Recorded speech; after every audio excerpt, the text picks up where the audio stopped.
Interesting. Alrighty, welcome back. We are going to just kick this thing off here mid-race. Extreme technical difficulties down here in Sebring. I think the rain has, matter of fact, gotten everything wet. OBS, multiple outputs throwing us off for a loop. Unfortunately, not going to offer Twitch stream here today, but hey, we're actually here making this happen without major blinking.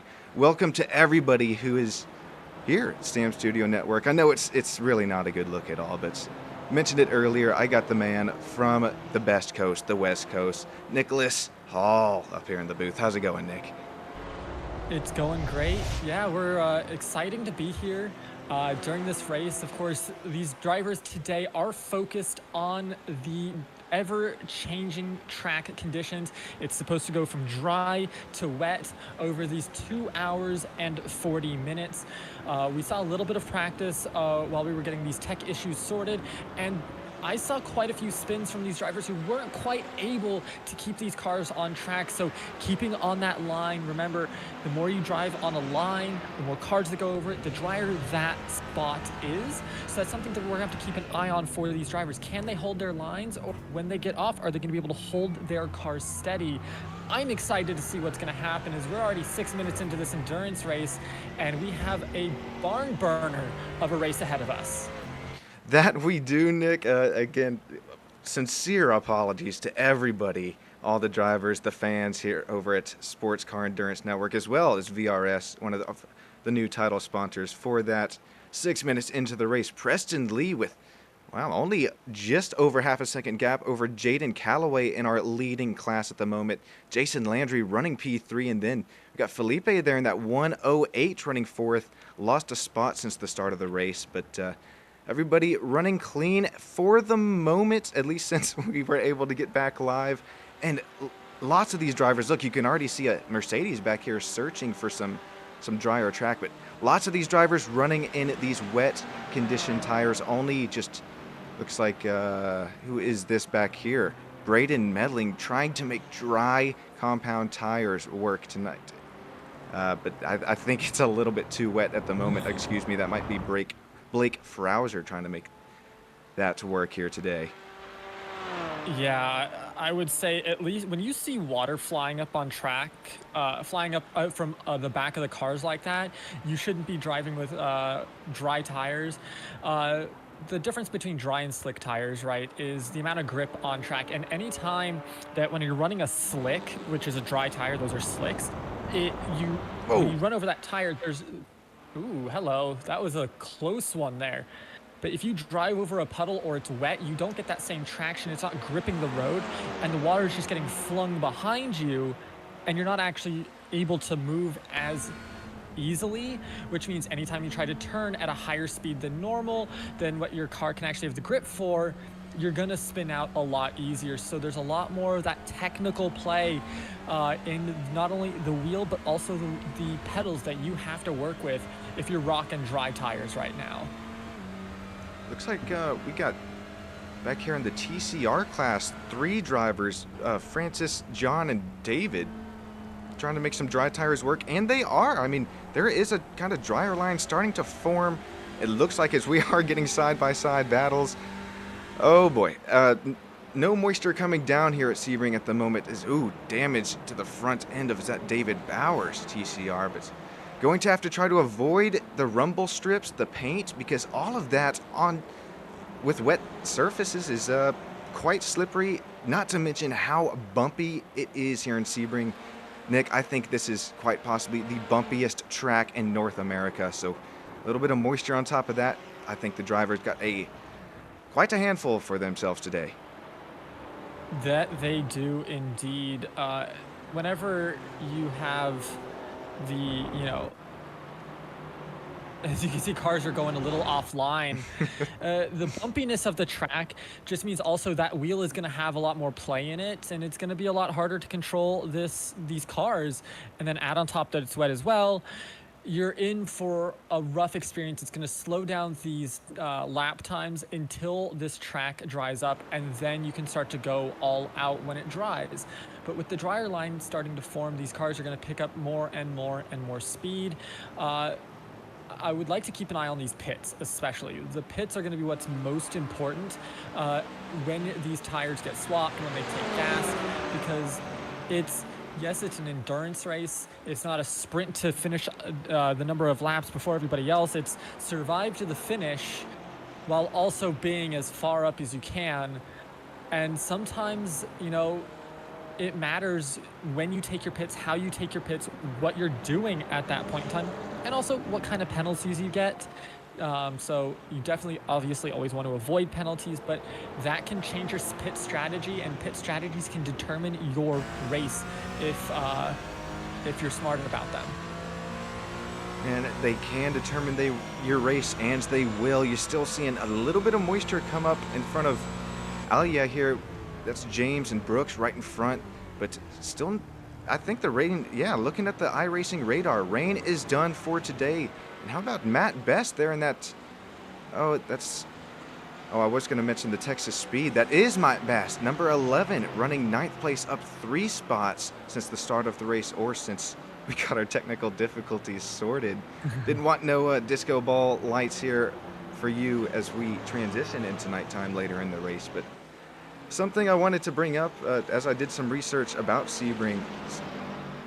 Not sure if you've ever been there real life, anybody watching, but Sebring's got some of the most orangest sunsets ever. And man, I actually learned that long ago it was under oceans, and then now the sediment that is left from that reflects the light certain ways in the atmosphere. It's each night you get Sebring. I wonder if we're going to get some orange skies here tonight, maybe some sun blinding some drivers, especially heading down into sunset now. Lots of other factors contributing to that, but here we're heading down into sunset, and you see a little bit of blue skies, so weather continuing to clear up here today in Sebring. Beautiful. Yeah, it's always nice when you can get those beautiful sunset shots and stuff.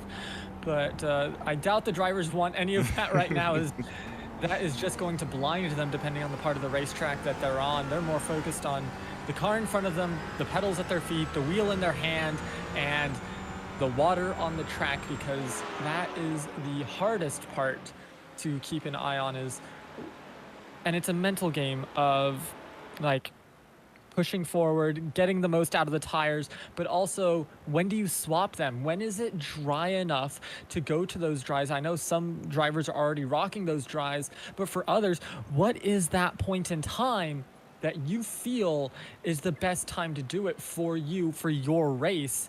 And that's going to be weighing on the mind of every single driver right now to get the most out of everything. And I honestly, it's always fun to think about, because there's so many different things that determine that for every single driver. It's hard too, because it's a team race. I don't think there's any driver limit count or to where one driver has to run a certain amount of laps than the other. But whoa, great battling back here. TCR, this is fourth spot. But to transition into my next point, it all goes in on just how the driver feels about the car as well. It's driver preferences. When do you think the track is dry enough for slicks? We mentioned all this about just how wet the track might be, but our leader, Mark Darnell, is actually running wet tires, and then P2, 3, 4 running those dry tires, and then the two drivers behind them running in the wet. So I think it also goes to say different classes of car, that the tire model, handles maybe moisture just a little bit different than one another. But here comes Francis. Thought about looking down the outside into the quick chicane here, Sebring. Matter of fact, who's on the brakes later? It is started to say one name. It's now John with the advantage. Now we're going back the other way. I mean, it's a back and forth, and I love these battles. Even though it's a 2 hour and 40-minute race, these little battles are always so important to look at throughout the battle, throughout the field, right? Because you know, points matter. It's a team race, and you want your team to be doing the best, but that doesn't always mean winning the race. Sometimes that means helping out your fellow teammate move up a little bit, maybe deploy a block, maybe pull them along. It just depends on what the strategy for the race that the team has overall too, because it's not just per driver, it's for the team overall. And you can see that throughout these little battles, very rarely is it going to be two teammates putting each other's car at risk to get that one better slot. Typically, it's going to go to whoever the team has determined is the stronger driver to allow them to push on farther ahead without getting that hindrance of their teammate. Brings a great point into things is, whoa, I just looked up at the timing scoring. Everybody that is running in our GT4 leading class, oh, some blinky lights going on there to get by some Toyota GR86 class. Yeah, so we're starting already to approach some lap traffic here.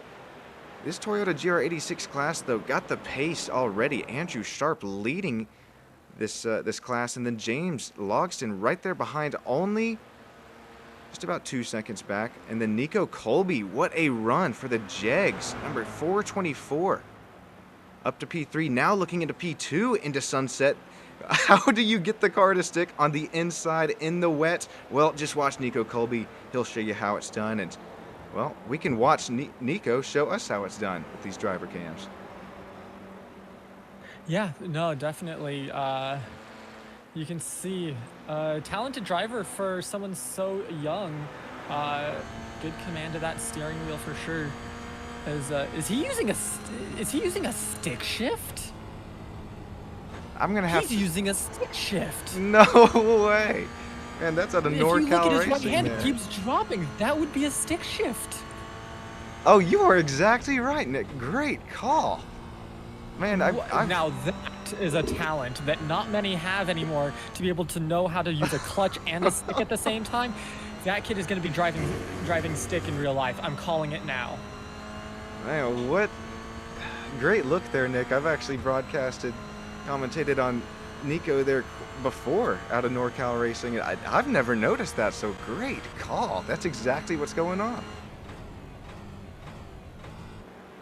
It's funny because I learned how to do stick with my left hand from the passenger seat. So I was like, I recognize that hand drop. So great always run. The fun times, but I mean, there's some good runs coming up right now. I mean, Nico's running third in class right now. Andrew Sharp is leading that class with about a 2-second gap over number 2, James Logsoon. And then Nico is about a half-second behind them. So decently tight up front for all of these classes as we look up and down the timing boards. Oh, gonna have GT4 class. I wonder if this is tire starting. Maybe they think the track is just now dry enough. This is Blake Frauser into the pits, as well as we got Braden Melling coming into the pits, that number 196 Aston Martin GT4. Got a lips there on the side of that car. A little bit of damage on the back, so maybe this was an incident between the two. And while we have a second, we haven't really looked at any incidents yet. Here's, matter of fact, this is the incident that caused these drivers to come down into the pits. You see how bumpy it is here in Sebring. Yeah, and ooh, yeah, just lost the back end there. Oh no, Blake was already heading into the pits. Oh no. Just clips them on the back end. Yeah, it takes out their entire bumper, or just their entire back end. Unfortunate timing there. That's going to have to be repaired as well for both cars, really. This is a separate incident with Blake here. A good time with that. And yeah, sorry, we're going to cut away from live coverage just for a sec, because to cover some of these wrecks that we just haven't seen before yet. That's Blake just getting a little slow there on mid-entry. Or corner entry, excuse me. This looks like could be a same sort of incident here. Maybe just a little bit deep. This is on board with Braden. We just saw him heading into the pits. Yeah, I don't think he's It's ready to put on dries yet. Yeah, I don't think so either. I was actually asked if he's on dries because that seems like a dry slip there whenever it hits a water puddle, but no, I guess he's on wets. And as I look, and it just means that like whenever you have those scenarios like that, as actually no, Braden is on hards if that was Braden. So yeah, it seems like all the people coming through this corner are slipping on with their back end, which means they're taking too much, trying to hit that apex, too much speed through, and it's sending their back end wide. Here's Austin here. This is heading into the kind of the S's section here at Sebring. Ooh, just gets, oh my gosh, we're going to have to take another look at that slow-mo. Take a look at just, it doesn't take much at all, especially in the wet, No, in the rain. Paint and rumble strips, that's the worst combination that you can ask for right there. Barely clips it and just sends the car around. yep. All right, we'll cut back to some live coverage here. Preston still leading overall. That number 6 Porsche GT4. Kind of basic paint scheme on that thing, just all black. Wonder if he drives one just like it. Jaden Calloway here worked his way up to P2. And how about Jason Landry still sitting P3, that lime green BMW GT4. Gonna just go down the field here. And again, sorry to our sponsors there earlier with those technical difficulties. We know kind of some newer sponsors on hand here today. Ooh, 108's getting a little bit loose there on corner exit. Felipe there. But Andrew Trickett here, the number 4, sitting 5th place, and then Brooks Clayton. Wow, this almost looks like a pace lap right there. We're sitting 2 by 2, quite a few rows back, and Brooks might win paint scheme of the night here. What do you think, Nick? I can agree with that. It's a nice looking car. It's like pearlescent. I Uh, don't think I've ever seen it pearlescent is. within iRacing. That's crazy. It's close to it. I think it's not quite pearlescent, but it has that effect. It's Yeah, just yeah. it's glossy and made to look that with all the different colors. Really, really well done, I have to say, on that paint scheme. Shout out all the iRacing painters. Know how to work those spec maps to their liking. Alia running here in that 7th spot. James, then Matt Best sitting 9th, that Texas Speed, Ooh, number there 11. goes. Ooh, that was, Almost lost again there. Had to take a really shallow run through that corner instead of being able to hit that apex. So did not carry the same speed as they normally would through that turn, and is having to, still has the speed on their counterparts, but still having a little bit of a rough time through it. speaking of rough time, this just happened out of nowhere. I didn't even switch windows that time. Preston Lee, though, we'll cut back to you and see if this fixes our issue here. Wow.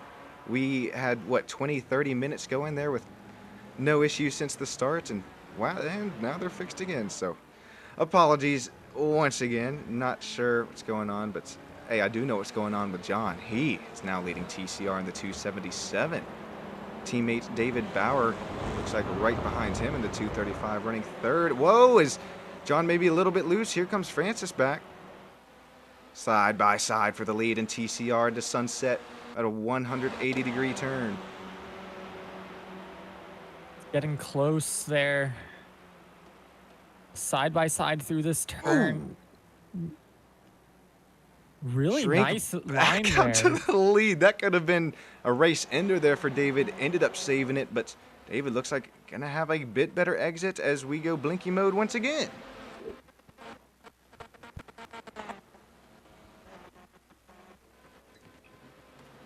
I'm gonna see. I got one more fix here. Let's. All right. Nick. Oh boy. Now we have teammates battling for second as we've seen Shrink now take over the lead in TCR. I don't know. I think I mentioned it while we were having some difficulties earlier. I think it's the car count for SCEL. Too many drivers that, I mean, trying to show their talents out here today. And man, it's given my PC a run for its money. Andrew Sharp out here in the lead. I keep forgetting that we do have TCR Pro as well as, or excuse me, GT4 Pro as well as GT4 AM. So that's kind of a race in of itself. Yeah, I mean, it's always nice to get those pro-ams battling. The there's a lot of experience that can be gained in a race like this, even within that class, right? There's so many cars and so many different speeds. You have to brake differently depending on the car in front of you, what's their speed. Every time you enter a corner, your braking point is different, and it really keeps you on your toes. So it's definitely something that these racers are going to have to keep an eye on throughout this race of who's around them. Is there somebody faster behind them, slower behind them? Who's next to them? Who's in front of them? And anytime you get into this, not only the multi-class racing of, the different cars, but also the pro-am class, because the drivers in the pro class are so much more experienced. They're faster around the track in the same kind of car as the AMs, that it's a completely different race in itself that the AMs are working their way up towards, but just need that comfortability in that car on that track and just overall in their racing skill in order to get there. I love how you broke down kind of the difference between pro and AMs. I mean, lots of respect and talent between both classes respectively, as teammates going at it here for P2 down at TCR. But yeah, that's a great point that you bring up between both classes, the race within the race, if you will. Really class within the class, and then we have two other classes, the TC4 as well as Toyota GR86. And I'd like to check in on our new NorCal Racing. Nico Colby still sitting at P3 in his Toyota GR86. No, he's part of having a solid race. Yeah, big time. The other league that I see him in is actually the 86 Challenge League. That's really known for their in real life racing out there in the West Coast. Lots of California tracks they go to, but also put on some sim racing. They got a whole series dedicated to Toyota GR86s, of course. So if you'd like that car and get with Nico Colby, he knows Warren. He's got the contacts to get you running in a league with just as much. And he's comfortable on that car too. You Oh, can big! see. Yeah, look at not only the lines within the wet, but I mean, you can tell he's not really trying to fight that car. He's not making evasive maneuvers, and got the pace to run P3 in class. Yeah, he's controlling the car isn't controlling him, and that's really nice to see, because it's very difficult whenever you get into some of these scenarios. If you're not fully comfortable with the car, what can happen is the car basically, it doesn't drive itself. Obviously, you're still mostly in control, but in certain scenarios going into corners and such, you're not at the same level of control, and the car almost takes a life of its own. Until it gets out of that. And that's what happens when inexperienced drivers take corners too fast, or brake at inopportune times, or during a corner when you're turning.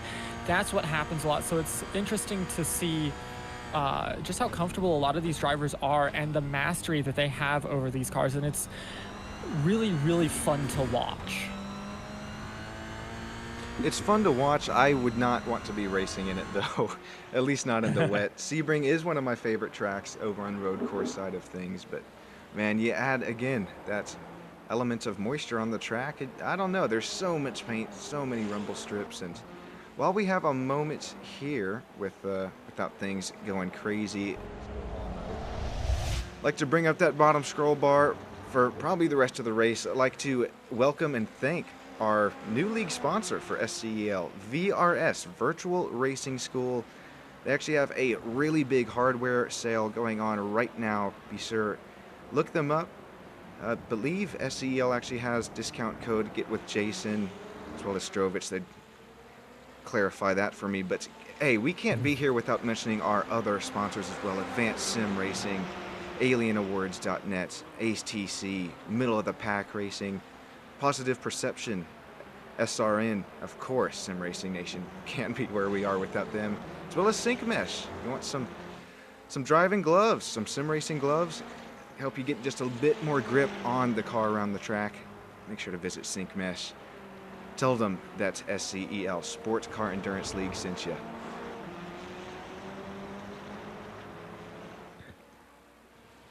And with that, we're back to the racing. Nothing too crazy going on right now. We do see the teammates still one in front of the other going through this. Kind of leading this separate pack of cars here, as John is going to be in second right now. About a 2-second gap up to Francois Schink in first position of the GT car class. Francois, I mean, we saw him battling for the lead early on and quite frankly got the lead really clean, able to drive away now 2-second gap. And now, here we go, Daniel McConnell going to put on some dry tires. And believe he's just now coming into that number 11 car, going to take Matt Best, spot. As Preston Lee continues to lead this thing on the wets, but you see behind the cars now, no moisture being thrown up. I think that was a really good call on Texas Speed's timing there. Maybe a little bit of moisture is going across the rumble strips, but I think this track, of course, I'm just the broadcaster, just the commentator, but it's totally. If I was race director and in charge of race control, I would call this, an intermediate track right now. As long as you're on the line, it's high, but if you get off that line, I think it's still pretty wet. Good point. But I still think they have, a good time. I think you can rock either one if you're not as comfortable on those dries just out of being able to hold that line. Staying on those wets is not a bad option. Just remember you have to drive offline in order for them to not degrade faster, because that is one thing with wet tires. If you're driving on a dry track, they degrade faster than if you're driving on a dry track. So something to keep in mind as well. And you might see some offline driving because of that as this track continues to dry up. Yeah, for those drivers trying to make the wet tires work, you mentioned it best, Nick. You have that offline available to you, especially down the short straightaway here. Sebring might see some drivers running just a bit offline, cool those wet tires down just a little bit more. But opposite of those who are running on the dries, like Julian here, you're going to want to avoid that moisture at all costs. It's still you see the moisture coming up behind the 69 into Sunset here. He looks like, I thought going to cut into the pits there, but speaking of cut to the pits, Alia's in. Adam Ballard's going to make his way in. I think this is time, and that's going to actually make it, what am I trying to say? That's going to solidify it. Ethan, Daniel, John, David, all switching to the dry tires here.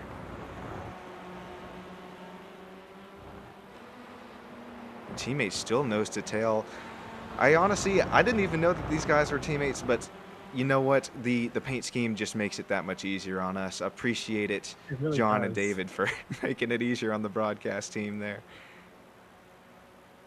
Anytime it can get easy for us, we will absolutely take it, because there's already so much trying to determine then teammates as well. Unless I have, a third monitor with all that listed with like live updates and everything like that, and it'd make it very, very difficult. Don't tempt me, because I do want a third monitor, but not yet. I have other plans first. But honestly, shout out to these drivers with these awesome paint schemes, and any time that you get to show off your skills or show off maybe an artist friend or somebody that you hired to do something for this, it's always awesome to see, because there's so many amazing designers out there for these. So shout out to the artists behind the scenes that make these awesome paints a thing for us, as we get to enjoy some amazing racing today here on iRacing. Yeah, and we kind of missed that earlier, so I'd like to,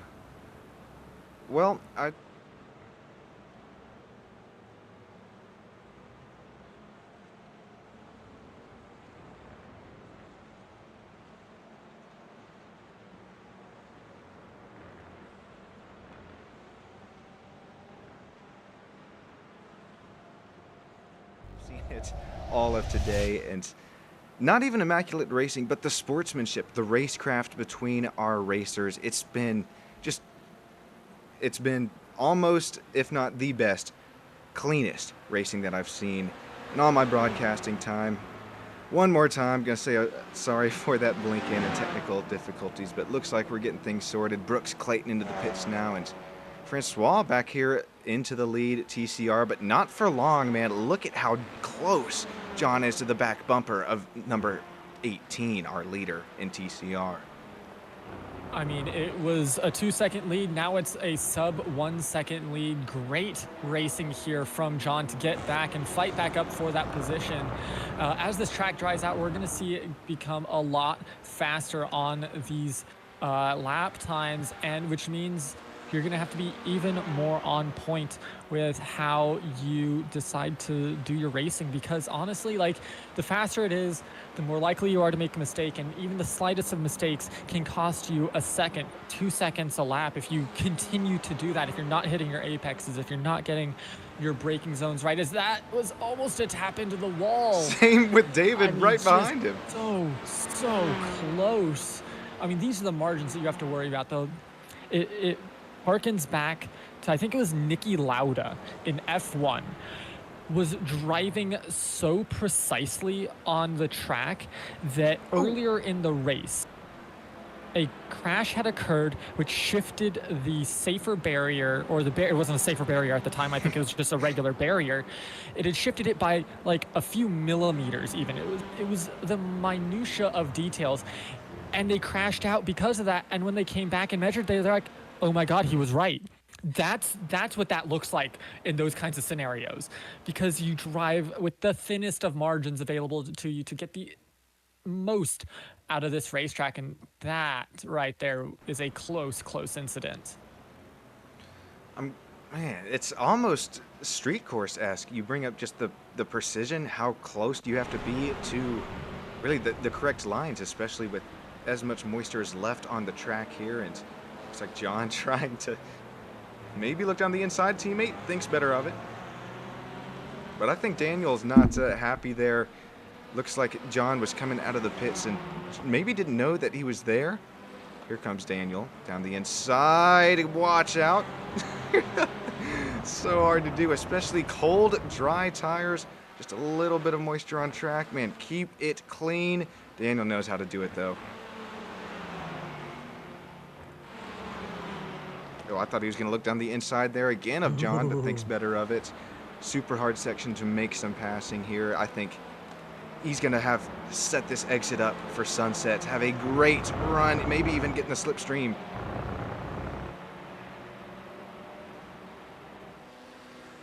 Wow, what an exit there.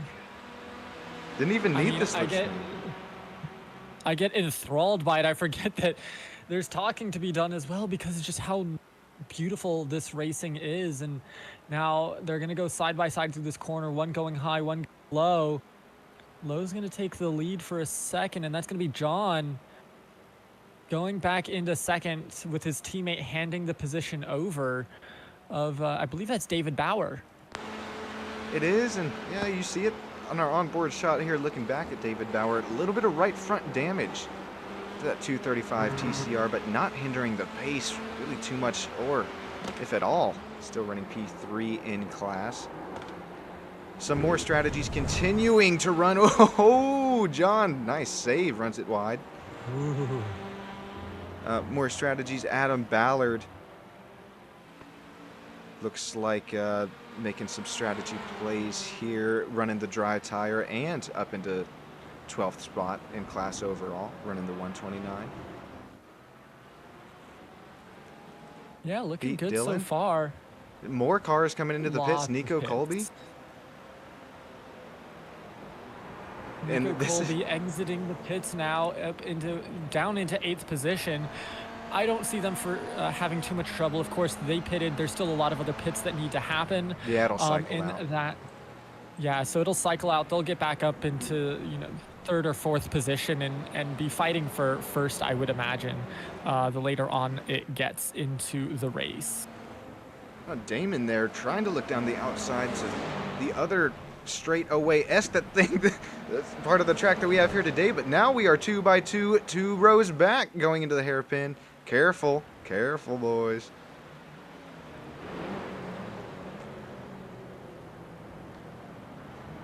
Wow, the Toyota GR86 actually making the move on the TCR there. That's I believe the slower class car. Yeah, now you see the TCR kind of make its gains back up on the straightaway, but wow, have the pace into the corner does Nico as well as Damon. Putting it on the TCRs. Francois still leading TCR class. David Bauer right there behind running P2. And then John, these guys running nose to tail through the whole race so far. John, a little bit of tight there through Sunset. Uh-oh. That scared me. It's okay. A couple of glitches are fine. We're good. We're good. We're golden. We're great. But no, almost 40 minutes gone in the race. A quick rundown of that top class. We have Preston Lee in first, Jason Landry in second, Felipe McLean in third, Julian Jones in fourth, Jaden Calloway in fifth, Ethan N. Rutherford in sixth, Aaron Kushner in seventh, and Brooks Clayton in eighth position in that top class. Aya having a really good battle back here with Daniel McConnell.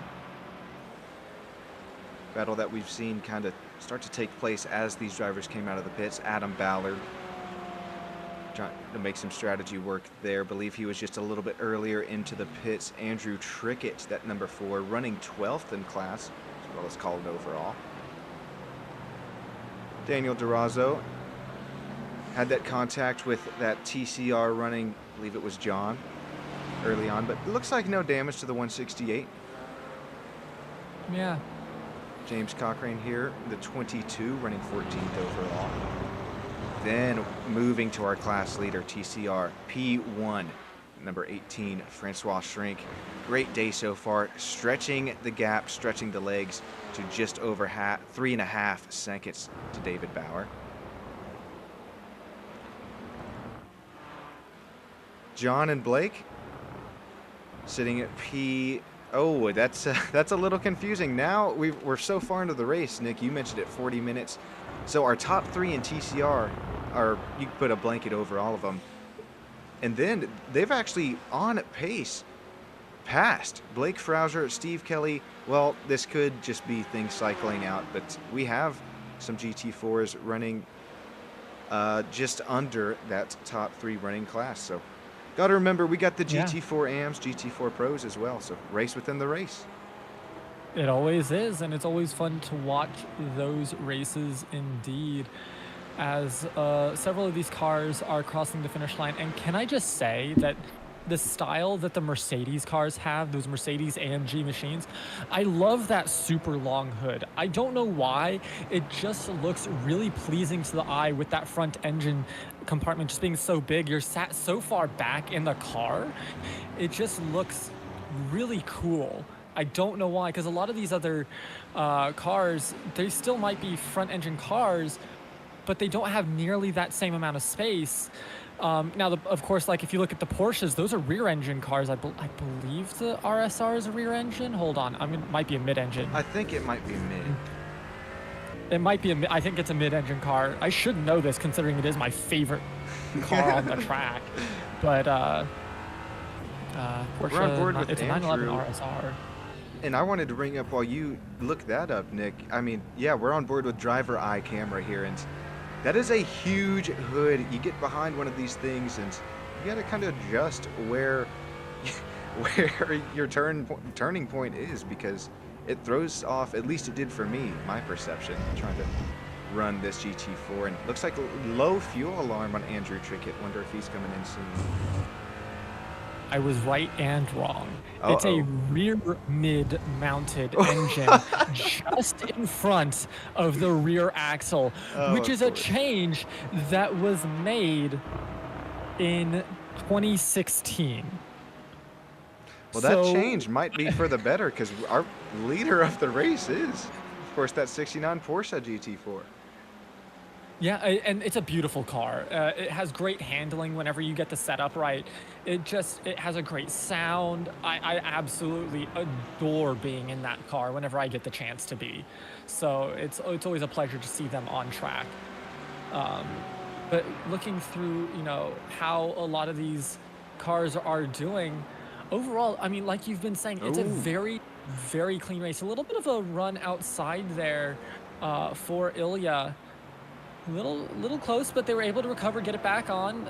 It happens a lot there, you see, because the grass is dying in that spot, because it happens quite often. So That's how you know what the line of the track is sometimes if it goes off track, is how dead is the vegetation just off the track. And you can see, depending on the lines that people take, they go off track quite often. Yeah, almost turned it into sand as we have a battle for the lead here in TCR. Francois, well, okay, that's throwing me off now because, yeah, this is a different class car. The TCR is now battling against the GT4. Can have a bit more speed down the straightaway, or so I thought. So traffic in general presenting some issues for our front runners, as well as these guys a little bit further in the pack just trying to get around the track. David trying to make his move around Blake. So this is P2 versus P2, different classes, but it's all on the line. Yeah, looking good so far. It's always fun, you know, when you get into these scenarios where the back of one class is running up into the front of another class.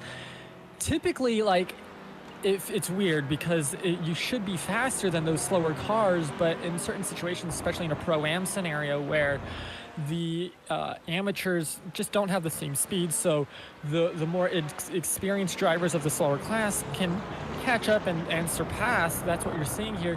It can actually slow down that second class of cars a little bit and create some tighter racing because of it. So it's something to keep an eye on. Is it's not technically a flashing moment where to flash them to go by, because you're not technically the faster race car in terms of spec, but you are technically faster because of the driver's skill. And so that's something to keep in mind, is several of these cars are going very turns again. Yeah, we saw one of our front runners within that top running class, Jason Landry, into the pits, now just coming out, as well as I think that's a new driver that came in for that other car that came into the pits here. But man, James Cochrane having a great race. The 22 is, whoa, we're getting that could have been bad. But how about the Canadian flag on that side of that GT4? Nice, and shout out to our friends up north. Shout out indeed, as it's a clean looking car. I believe that's the McLaren. It is the McLaren, running 9th place right now, that number 22. Great run for him. Second so far. favorite car. Huge McLaren fan right here. It just has a distinctive back end. Now that is a true, I'm curious, like,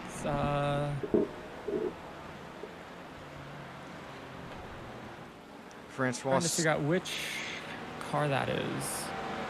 What were you saying, Nick? I'm sorry. I'm trying to figure out if that, I believe that's a, I believe that is a true rear engine vehicle. No, it's a mid-engine. That's right. It's a mid-engine. The GT is a mid-engine. Depending on what it is, it could have a rear, but that, I believe, is the mid-engine variant, and they're just another beautifully sounding car.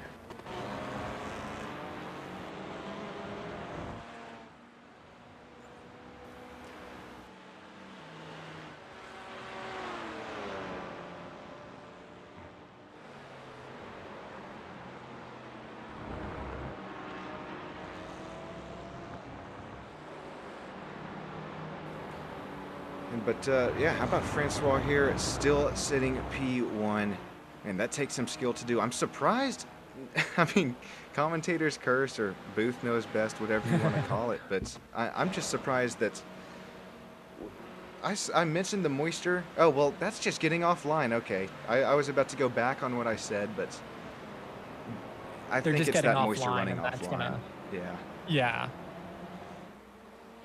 And it's one of these, as the track is drying, that line is going to get wider and wider, but a lot of these cars are still, because it is multi-class endurance racing, you're going to go 3 or 4 wide down some of these straights, which means you're going to be hitting some of these water spots, so you still have to be careful, because the car does feel a lot different. If you go on slicks from dry to wet, the car will be completely different feeling, even if it's just on one half of it. So it's something that you have to keep an eye on and understand and be very open-minded and focused with regarding those interactions. Oh, we might have an incident here with Adrian. I think he's gone off track. Well, this is heading into... Oh, I thought that was Sunset. I think this is turn 13, I believe. Ooh, just gets under the paint. Almost wipes out our cones there, and... Oh, keep it up the wall. He does. Locks down the brakes. Those are front... I saw the front tire spin, didn't you? Wow. Forgot that about TCR. Yeah. That it's a front driving car. Completely forgot. Yeah. Definitely a much different feel to that as well whenever it's a front drive versus rear drive. But here's an incident with means Pete you're getting Dillon. pulled along that track. Is just went up on that curb. Is going to get right into that barrier. Crinkles Luckily, that it front wasn't nose. too bad. They were on their brakes, but yeah, definitely going to crinkle that nose. You're going to have less of that arrow, and you might want to take a look at potentially getting that fixed. But you know, at least for now, it's not too bad. I'm pretty sure it's still decently drivable, so you're not having to go and use like a fast repair on it or anything. Austin trying to open the entry into the straightaway. Whoa, gonna get into the tire barriers. No, mama. You hate that as, man, Austin was having a great run today. Had some pace there in the GT4 Mercedes. Gets wide and unfortunately going to... I forget. I'm going to have to bring up the broadcast notes. I think that they have 2 fast repairs available. They do. They have 2 fast repairs available to them throughout this race. And in order to qualify for points, we'll do a quick rundown of what some of these are. Of course, it's 2 fast repairs, 65% fuel, 2 drivers on a team. You get unlimited tire sets with that. The big pieces of information, if I can get in here, are... Where did they go? Where did they go? There is a closed pit road 2 minutes before the competition yellow. So that is something to keep in mind. The competition yellow will come out at the hour 35 mark in the race. And something to keep in mind there. Where did that go? Oh, in order to be classified as a race finisher, each racer must finish each car must finish at least 2 hours of the race. So something to keep in mind there as this race goes on is, as long as they've driven 2 hours, obviously there's also the 2 fast repairs and a competition yellow. If you need to get your car fixed because you took a hefty amount of damage, you have that opportunity to do so. You're not stuck with a bad car and you're like, it's just not worth the race. You have these opportunities to make it to that 2 hour mark. And with how clean this race has been so far, we've seen very few incidences that really mean that there is a lot of damage to these cars. So that is good when it comes to how they're feeling overall. And it is, oh boy, that got a little bit of close. Put that on a t-shirt. Daniel, James, Adam. We got a good battle here, raging for P7 overall. P7 in class as well for these GT4 cars. And Nick, these are your favorite, the old Mercedes. Well, James running your favorite Mercedes, and then that Aston Martin, excuse me. It's different classes once again. It's getting me. That's what, third or fourth time today. It's the McLaren versus the Mercedes, and the Mercedes, being the faster car here, should, once you get through these S-curves, be able to pass up. You can see just how close they're riding this bumper, getting a little bit of clean air. As soon as they get into a straightaway, they should get the free pass through. It shouldn't be too difficult for them. They just need to kick it out, but also liking the pull along at the same time. Save a little bit of fuel, get yourself a little bit, farther on that pit strategy even. Something to keep in mind there. Now, I do like how you mentioned that pit strategy, because you mentioned that competition caution coming at the hour and 35-minute mark within the race. So, the drivers know that coming into the race. You have that in mind. You try to fit that within your strategy, whether it's fuel, whether it's tire. Oh, I mentioned tire. Looks like everybody now, but just a couple drivers on that dry compound and not the wet. So, man, Sebring, it's kind of, the lap times are long, but I kind of think of it as a shorter track for road racing. I mean, look at the battles continuing to rage. This is side by side, almost at the hour mark here at Sebring International Raceway. Florida putting it on here today. That they are, and they're looking good while doing it. So far right now, just getting a look through, Nico Colby running in 6th position, doing a great job there, and Man, really Andrew putting Sharp. in that time. Andrew Sharp's laughing, having a good time. Well, James and Joe now heading into the pits, so Andrew going to regain the lead. Look at him smiling, man. I don't know about you, Nick, but when I'm behind the wheel... Oh, there's Nico! Look at Nico waving to us. Appreciate you guys for, hey, coming on board with us. Getting the driver cam set up, and oh, it looks like some sync mesh action going on there for Andrew, so... Thanks once again, and Nico Colby. Oh, we're going to see him drive his way up through the field, cycle out. Right now, currently in 6th in class.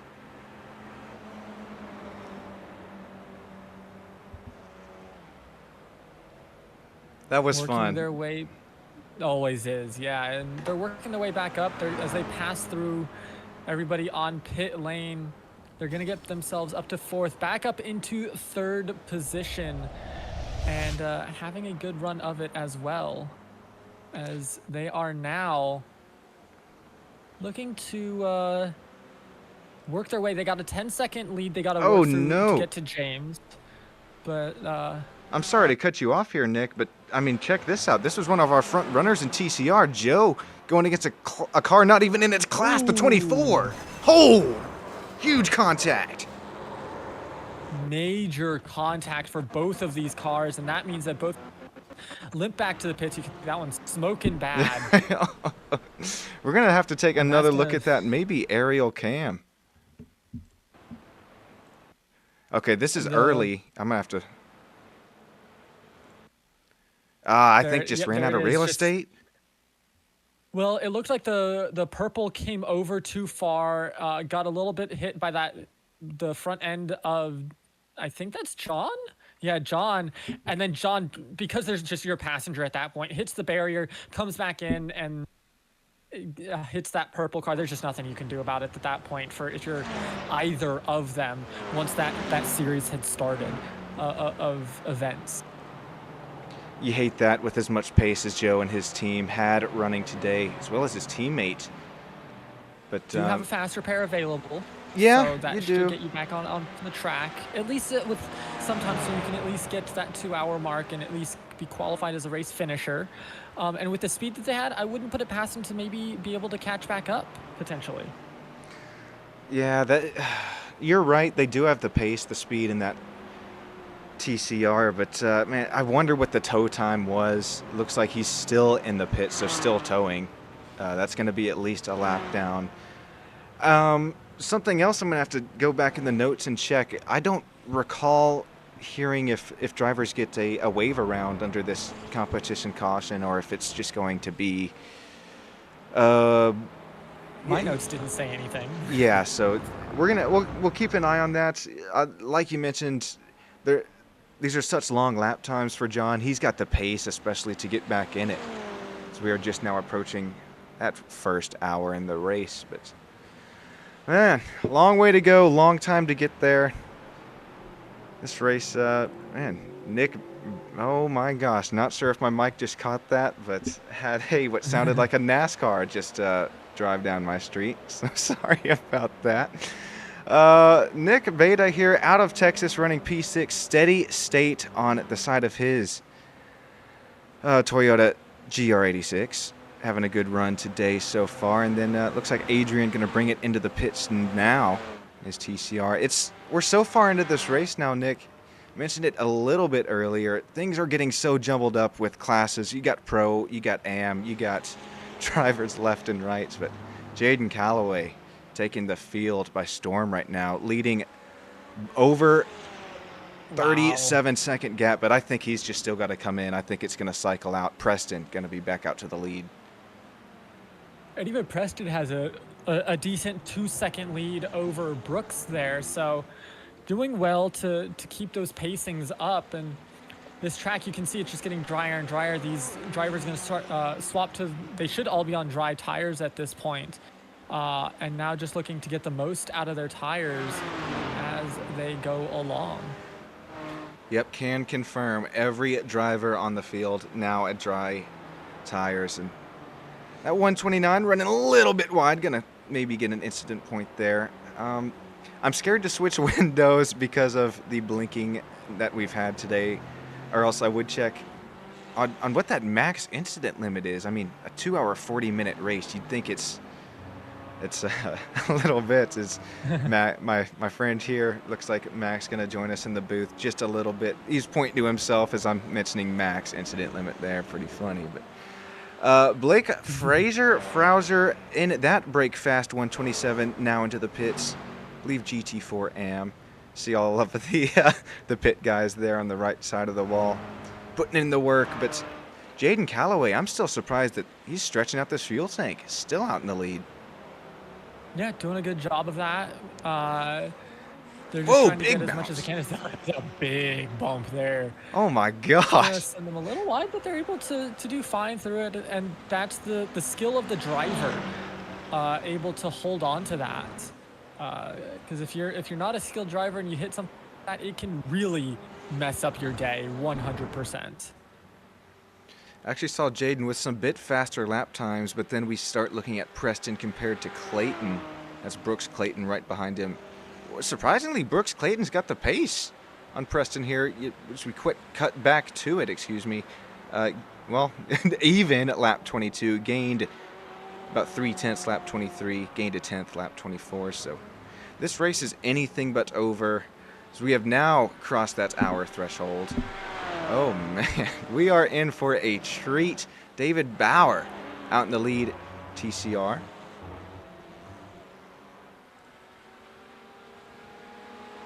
Yeah, I mean, you can see these two going at it. Purple Porsche just sliding right on by, and now right behind them, Curb Your Enthusiasm Autosport, Matt here. Driving this little Honda and doing a good job of it. Oh, that's too good. Can we get a... Okay, that's probably as good as look as we'll get it, but and gold rims on that CYEA Hyundai TCR. How about Andrew Sharp, though, leading our Toyota GR86 class.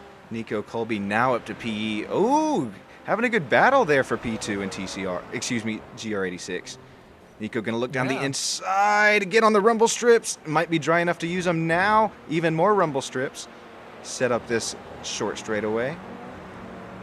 That Bear Pope 420 James Loxton going to take P2 for the moment. Don't count Nico out of this thing just yet.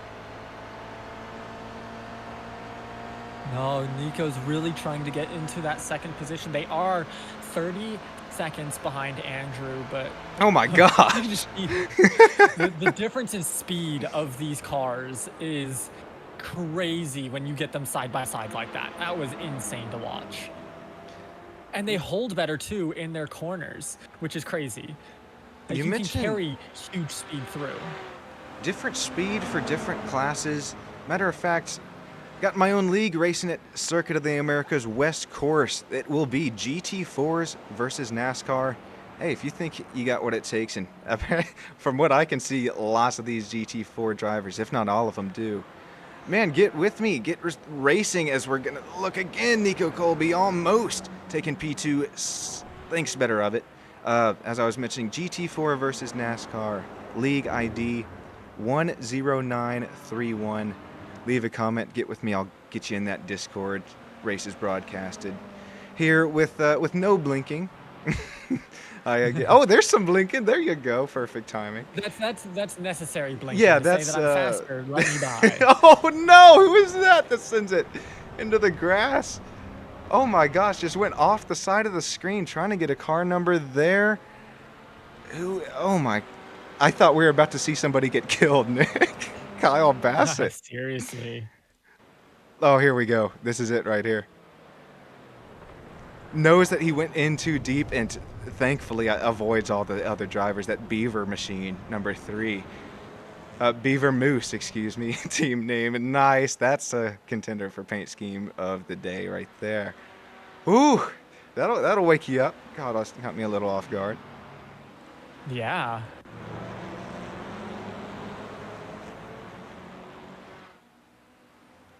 Jaden Calloway, Preston Lee. Okay. I'm at a loss for words.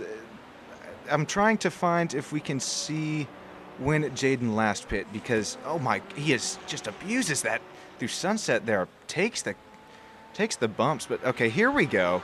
This is what I've been wanting to see. Calloway, last pit stop on lap 11 compared to Preston Lee. So Preston Lee, he's got more pace in the tires. He's got the fuel to go just a little bit further. But could Jaden be kind of trying to play out that full course caution just coming in 30 minutes time? Going to be interesting to see where things kind of stack up to one another. This is going to be great fun to watch as things continue to tick on through the race here at Sebring International Raceway. Yeah, I mean, just doing a great job of utilizing the most out of their car to get themselves such a dominant lead over the rest of the pack, as it is almost 41 seconds back to Preston at this point. Just amazing racing right now coming out from Jaden Calloway in that goldish colored McLaren, lime green. Let's call that lime green. That's kind of what it's looking like. Squid Gang Racing repping them here today, sitting at P1. Gonna see where things kind of cycle out. But our leader in TCR now, David Bauer, doesn't have to worry about John anymore, thankfully, with as much pace as he had. But those cars being teammates, I don't think he would have had to either way. Is so much racecraft between the two. Not even if they weren't teammates. I think lots of respect for one another, mutual respect, might I add, for every driver in the field today, or so what I've seen so far. Yeah, definitely one of the better ones. And now, oh no. It's the screen flip. It's the screen flip. There you go. That's our new stinger right there. It's just cars rapid blink. But well, we have a second. We're on the cutting edge of the technology. Yeah, you're exactly right. We're almost there. Stick with us. Okay, well, here we go. I was about to bring in Max up in the booth, and then, Nick, feel free, stay as long as you want. But right as I was about to do that, Jaden Calloway, this is what's going to, that's right on cue, because remember, that yellow flag going to come out at that 1 hour 35-minute mark. Thought we're going to see a driver change. With him disappearing like that, I think we do. So, oh man, this is going to end up a great race. Driver changes. It's going to be David Adeye. Yes, good call. Coming in. Wonder if he's going to have to see the pace differential between the two. There is now Preston. There he goes. Retakes over P1. Max Paleo, nice to have you up in the booth. I appreciate you joining me. And Nick. Thank you for having me. I'm excited to be here. Yeah, of course. This is, as you're joining in, kind of a great race so far. We have multi-class, 3 different cars on track, or excuse me, I guess it's really 4, isn't it, Nick? You got GT4 Pro-Am, as well as TCR GR86. 4 classes here, and it's excellent racing so far. Thank you, Sean, for having me tonight. Welcome, Max, to the booth, and I wish y'all the best of luck with this, as I leave in y'all's capable hands. Thank you so much, Nick, and one more apology for you and everybody watching. Sorry to put you through all blinkiness and technical difficulties earlier, but looks like things are good to go now, and I'll get with you a little bit later tonight. Nick, hopefully you have a great rest of your night, and thank you for joining us tonight. You as well. Thank you. So welcome in Max Paleo. Max, I know you're kind of a newer fan to motorsport racing as well as iRacing in general, so gonna be kind of fun to get that perspective on things tonight. Great battles all throughout the track. Guess I'd like to start with saying, how is it going? How are you doing? Oh man, I'm doing pretty good. It's in some nice spring weather, you know. And I'm just happy to be here. Thank you for having me out here, man. Of course, I'm happy to have you. We got now our leader of the race, Preston Lee, back out front after a little bit of strategy call, but man, Brooks Clayton. Right here, man. I mean, Squid Gang Racing swap drivers immediately. You know, down what is that? Oh my goodness, 4 spots, right? Yeah. How? So I'm just personally wondering, how can he get back up there? What can he do? What are those odds looking like? Well, that's a great question. You're going to see, again, just if you're just now joining us, going to see that full course caution in just about 30 minutes time. And that's when I think a lot of these drivers, maybe their strategies are banking on it, or maybe if you're Preston, you're just going all out here. But you're going to have to put that strategy to the test and hopefully able to make it to the full course caution on fuel.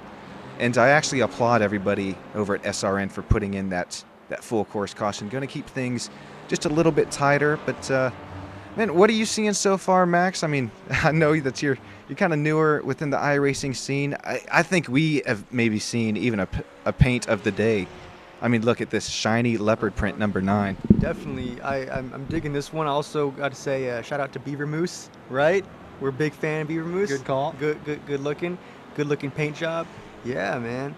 Seems like it's pretty neck and neck. Yeah.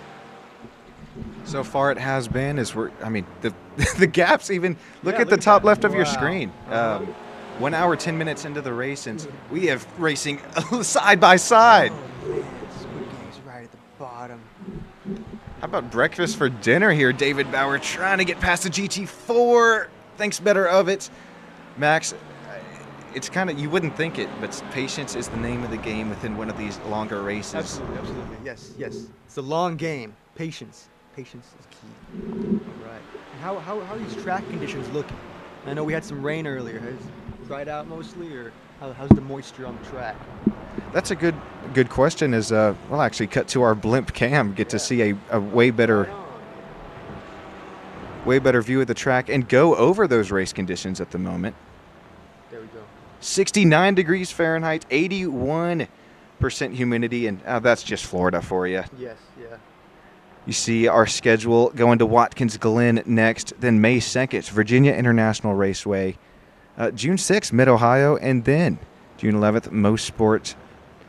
Appreciate everybody joining us at this 3.6-mile raceway today. Battle for the lead continues to, well, not be prevalent at all, sadly. So Preston Lee continues to lead. Well, oh, there we go. He is Preston into the pits now? Trying to get a look at it. Is hang with us here,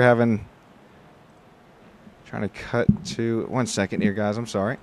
There we go. Okay, Preston, not sure why it wouldn't let me cut to him, but I'm showing Preston dropping spots. I think he did come into the pits. David here up to P3, and then Brooks going to take the lead. Max, that might be our favorite car. Look at that profile picture. I'm liking that one. Hey! Right at Germany, too. Brooks. Good driving, Brooks. Keep it up. Heard it from Max here. Keep it up. Brooks is now going to have to pit just a little bit sooner than our leader would. But, man, David Bauer still out in the lead. What even is that popcorn on the side? Hang on, we're going to get a better look this time by. I was going to guess a piece of butter, man, but I think it might. What is that? Well, breakfast for dinner, so it could definitely be. Toast. Are we looking at some French toast here? What do we got? What is that? Come closer. Oh, I can't even make it out. I think it's a piece of butter, man. It's got to be a piece of butter, man. It's because they glide on that track like some hot butter. There you go. Look at them go. Oh, look at that transition. Hot butter.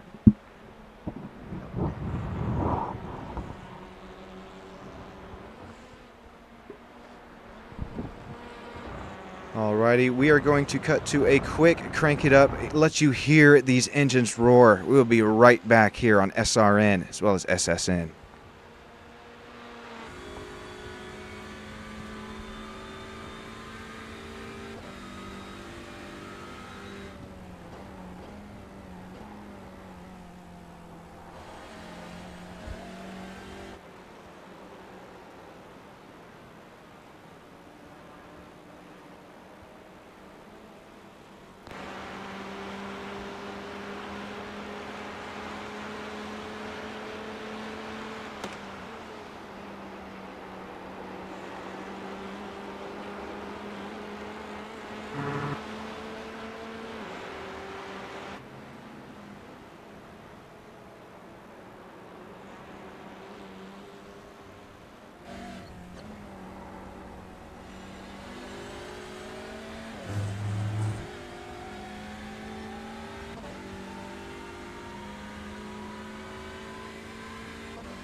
Welcome back here to Sebring International Raceway. We got Andrew still smiling, man. Say, look at that.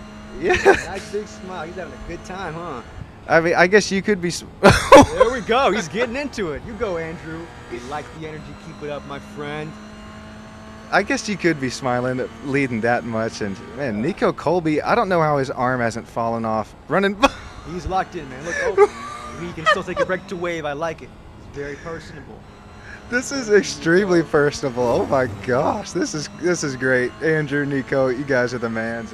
Andrew, I don't know. Nico might be coming for you, but about 15, 20 minutes till that's full course caution.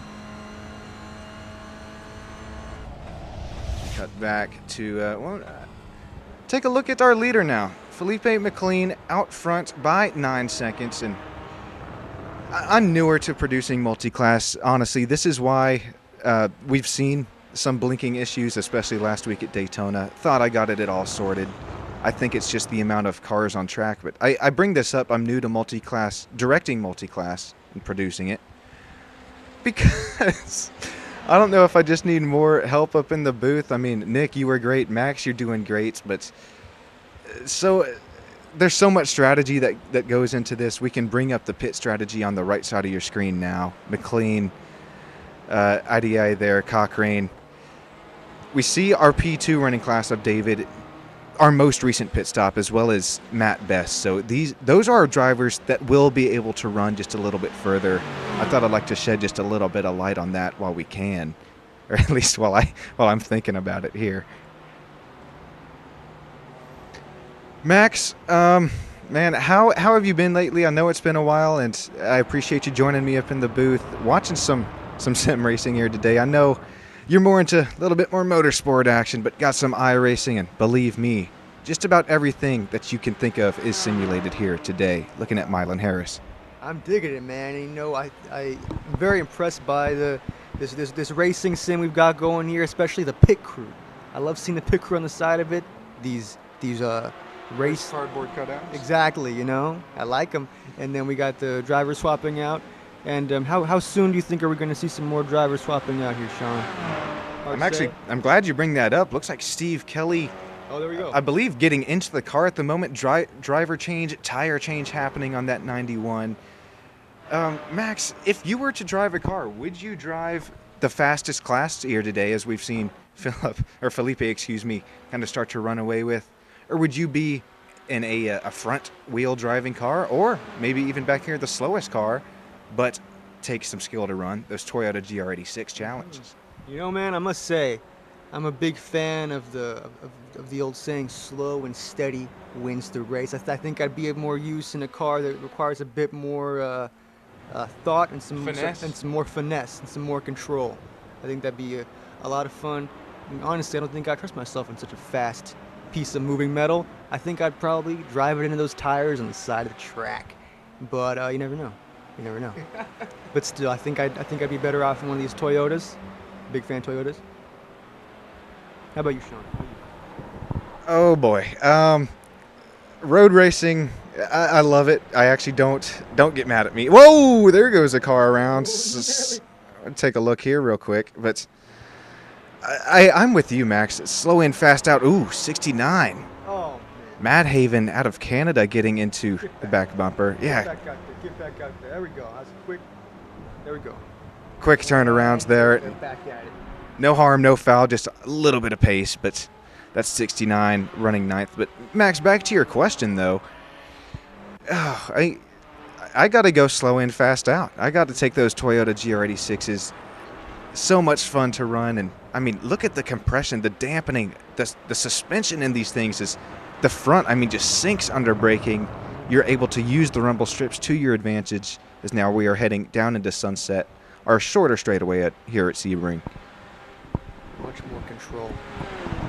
See much more control in these Toyotas. You can take those faster, tighter turns. You know, I feel like there's a big risk of losing control of your very fast vehicle on a turn like that. And look how look at that, lovely, lovely turn. The hardest turns in North America, I'll say, because Sebring, the bumpiest track in North America. You add Sunset onto that, as well as, I don't think we'll get into it now, but Sunset a little bit later in the race when that actual sun does set. Ooh, gonna blind these drivers. We're getting 3 wide down the straightaway. When the sun starts setting. Nick Beta making it easy work down those. Oh, well, actually, still down the inside. Gonna try and make it stick. Hang on with this. Gonna be way bumpier down that inside line. The 433 versus the 482. You see that front right bouncing up in the air. Who gets the spot? Lord. Look at that. Still side by side into turn one. Nick on that outside line. Does he hit the crossover here, or is he just going to set up turns 2, 3, 4? Not going to set it up. Going to take that inside line. Right on the back bumper of Roger there.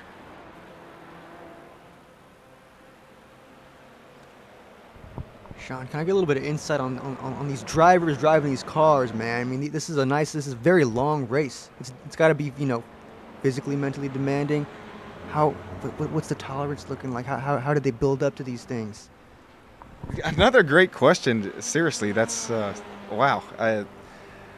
When I first got into road racing, it's such a mental game compared to oval. Sure, ovals you got 4 turns most of the time. We do some road course racing over there, but yeah, when I first got into road course racing, you got to build your mental state up to it, because after that first 30 minutes to an hour, I mean, I was just kind of done with it. But you know, I'm now able to get about an hour and a half, 2 hours without just having a migraine. So I guess to answer your question in a shorter way, there is just building yourself up to it physically as well as mentally.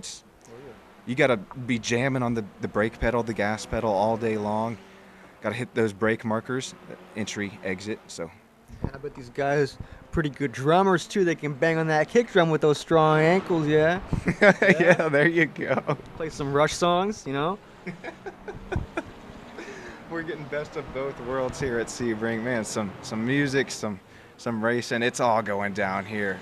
Some Neil Pearce action, but man, Felipe, Max, right before you joined us, Canadian driver. There we go. Canadian Leaf on the side. He was up here running in our top 3 spots, so we're going to have to see where the 22 cycles out to. Running 7th in class at the moment. Our closest battle on track, though, we're going to go look back. Nico Colby, Joe Nagy here.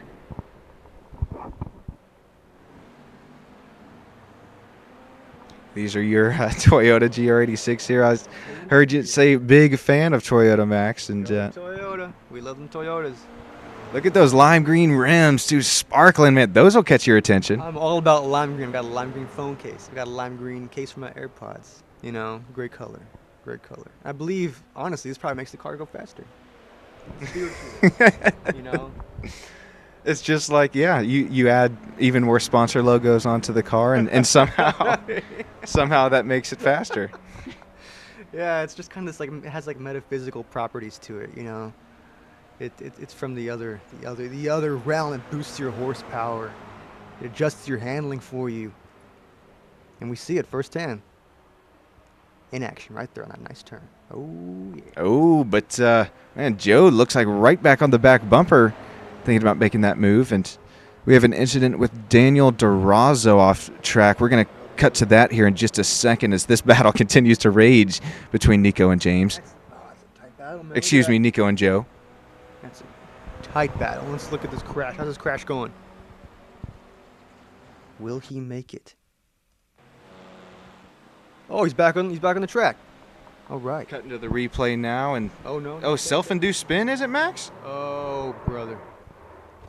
Hate it when that happens. There we go. God, hard impact to that outside tire barrier. That's going to warrant a fast repair there if he's still got one left. Dude, that back left toe bent out. Going to be trouble getting it back down to the pits. Oof.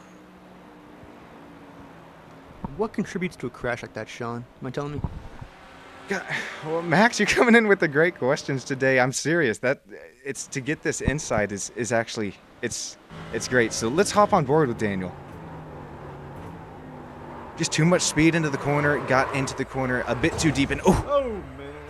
hard into the outside barriers. So that's exactly what contributes to it. At least there in Sunset here at Sebring, bumpy track as well as just pushing the car a bit too much into the braking zone. I'll tell you, I drive a Jeep Cherokee. That thing is very top heavy.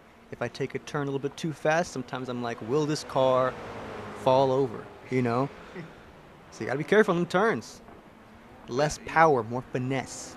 You see it there. I mean, even when the Toyota GR86s run across the rumble strips, it's almost like you said in your Cherokee. It looks a little top heavy. Looks like that thing's about to tumble on over. But how about Ethan Rutherford, Steve Kelly as well?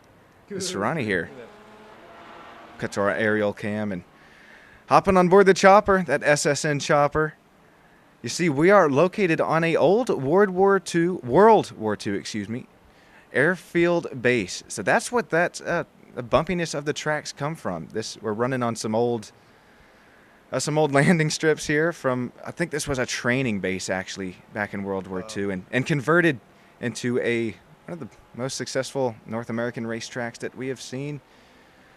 Oh boy, 1 hour 26 minutes into this thing. About 9 minutes to go until we'll get that full course caution, be able to cycle or get everybody back into one big group. Nick Yakubov here. There's another lime green action for you there, Max. Oh yeah. Go. Two- Oh my God, that's what a monster.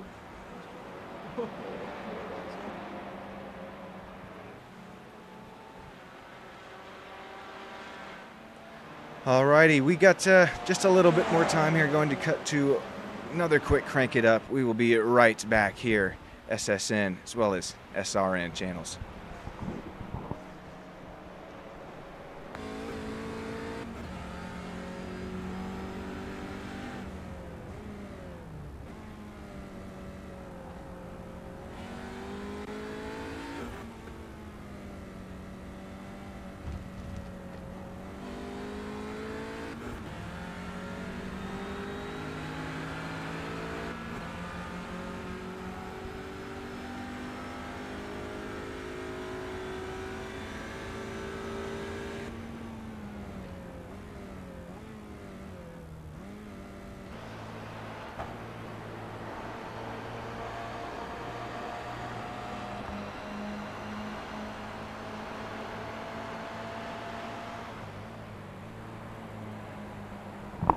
All right, we might have to cut this crank it up just a little bit short.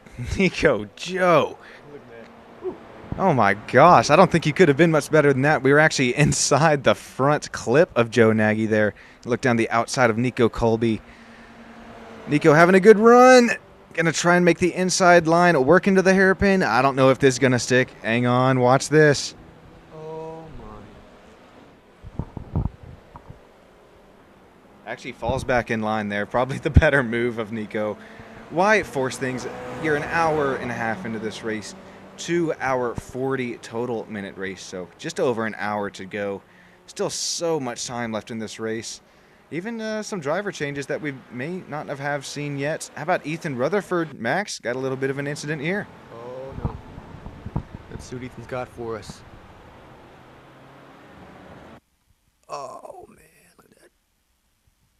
Does the 69 just cut in front of him there, it looks like almost. Didn't know he was there. It's like a ghost. Oh, there we go. There's the You know contact. what? Not too bad. Not too bad. No, maybe They just get a wrinkle. Right back up. Yep.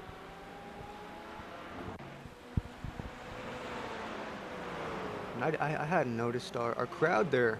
There we go. Look at our spectators. Hello, everybody. Wow. It's a nice big crowd. Look very enthusiastic. Yes, They're big jumping crowd. up and down. Big crowd here at the track as well as over on YouTube. We appreciate everybody joining in after our technical difficulties earlier.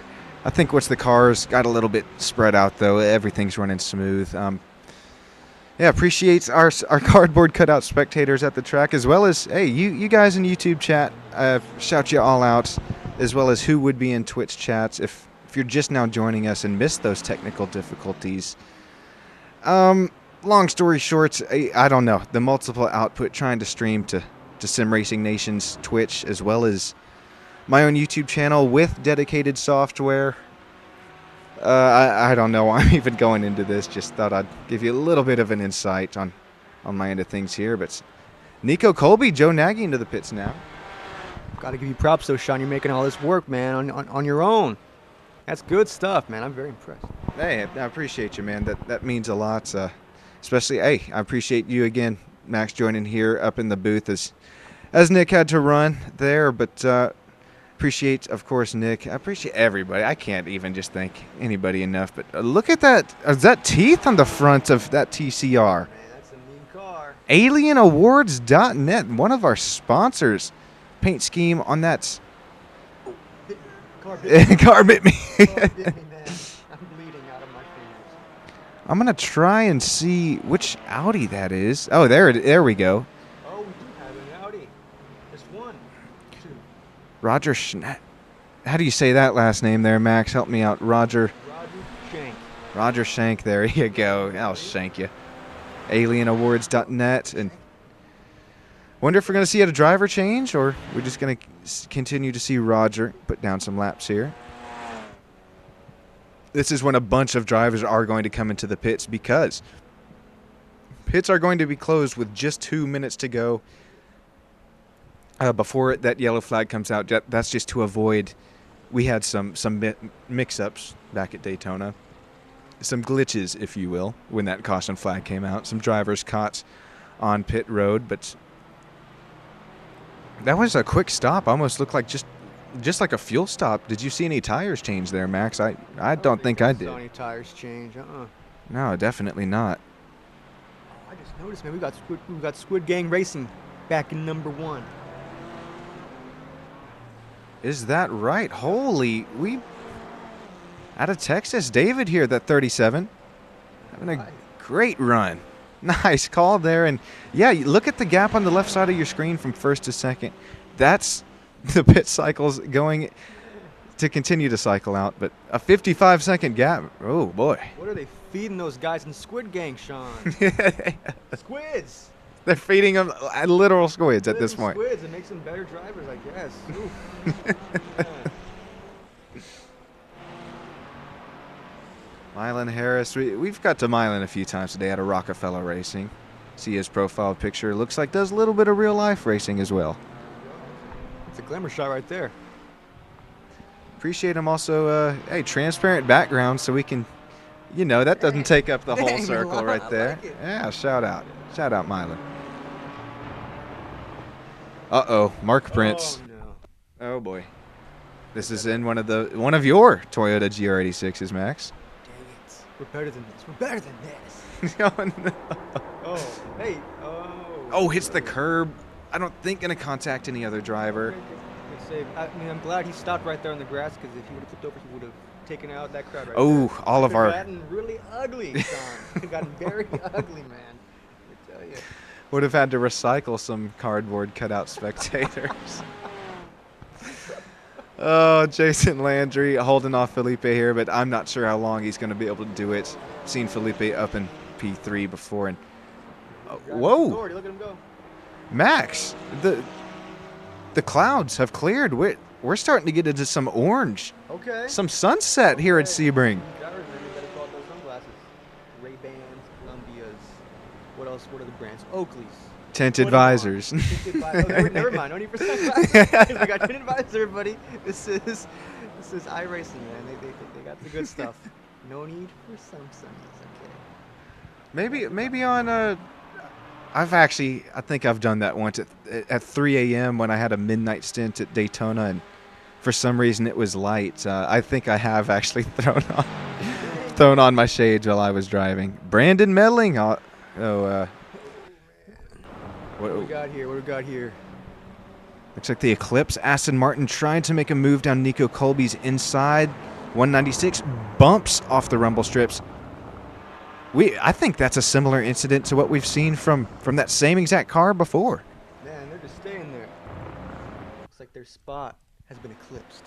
Oh no. Oh man. I'll give you that one. This is another incident with Rocky Rocco coming out of the pit exit. Whoa, that looked. Oh my gosh. What's going on here, Rocky? Damn near stopped on the racing line. That could have been lethal for 2 or 3. Don't do that again, Rocky.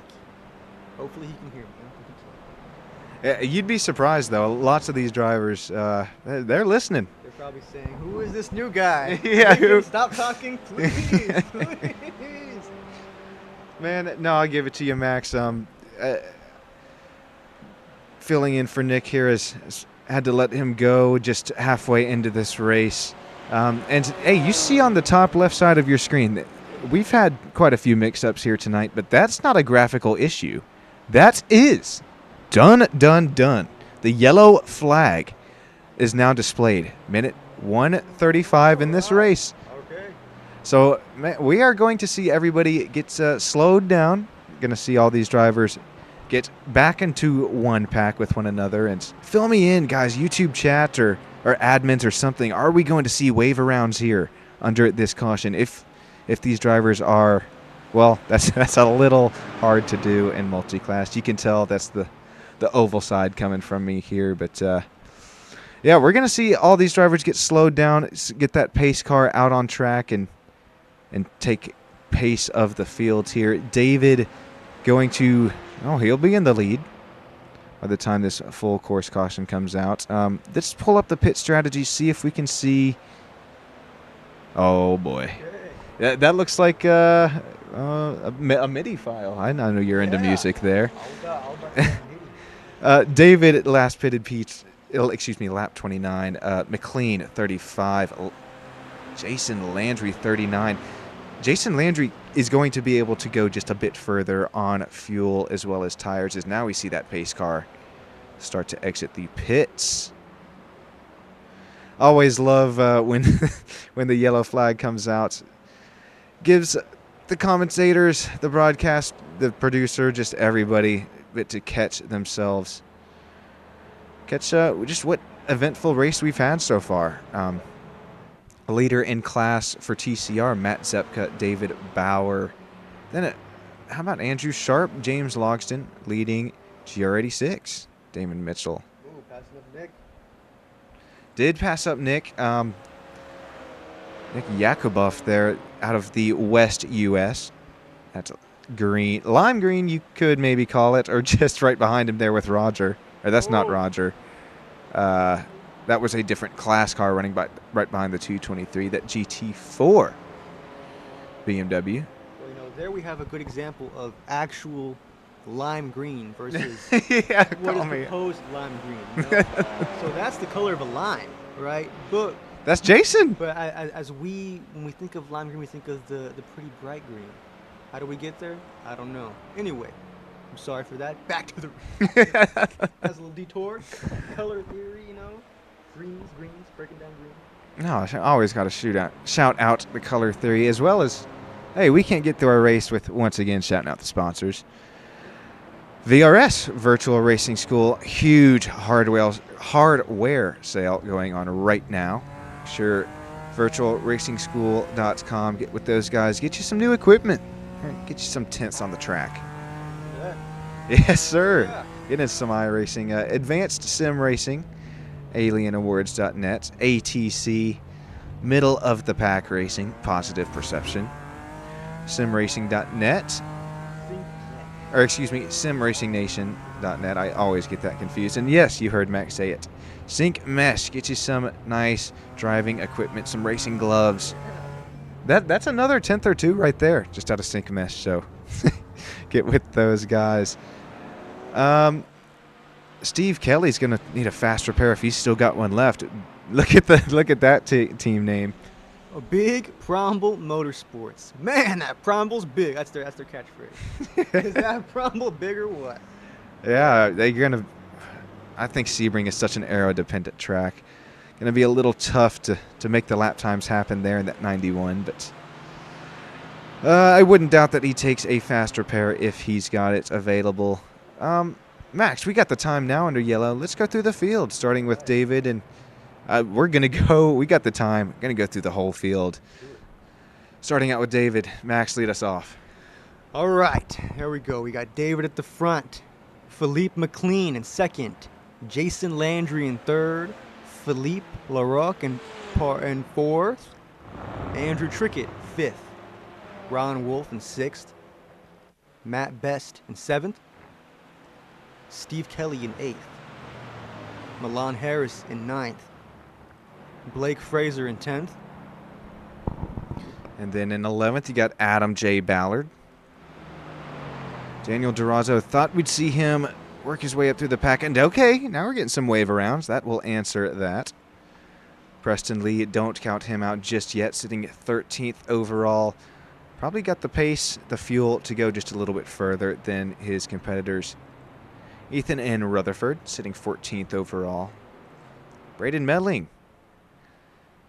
Aaron Kushner. Jonesy Field, P17 at number 24.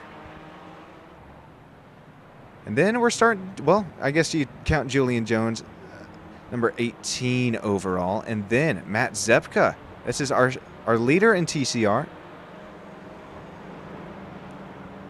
Followed by David Bauer. Unfortunate run there for John.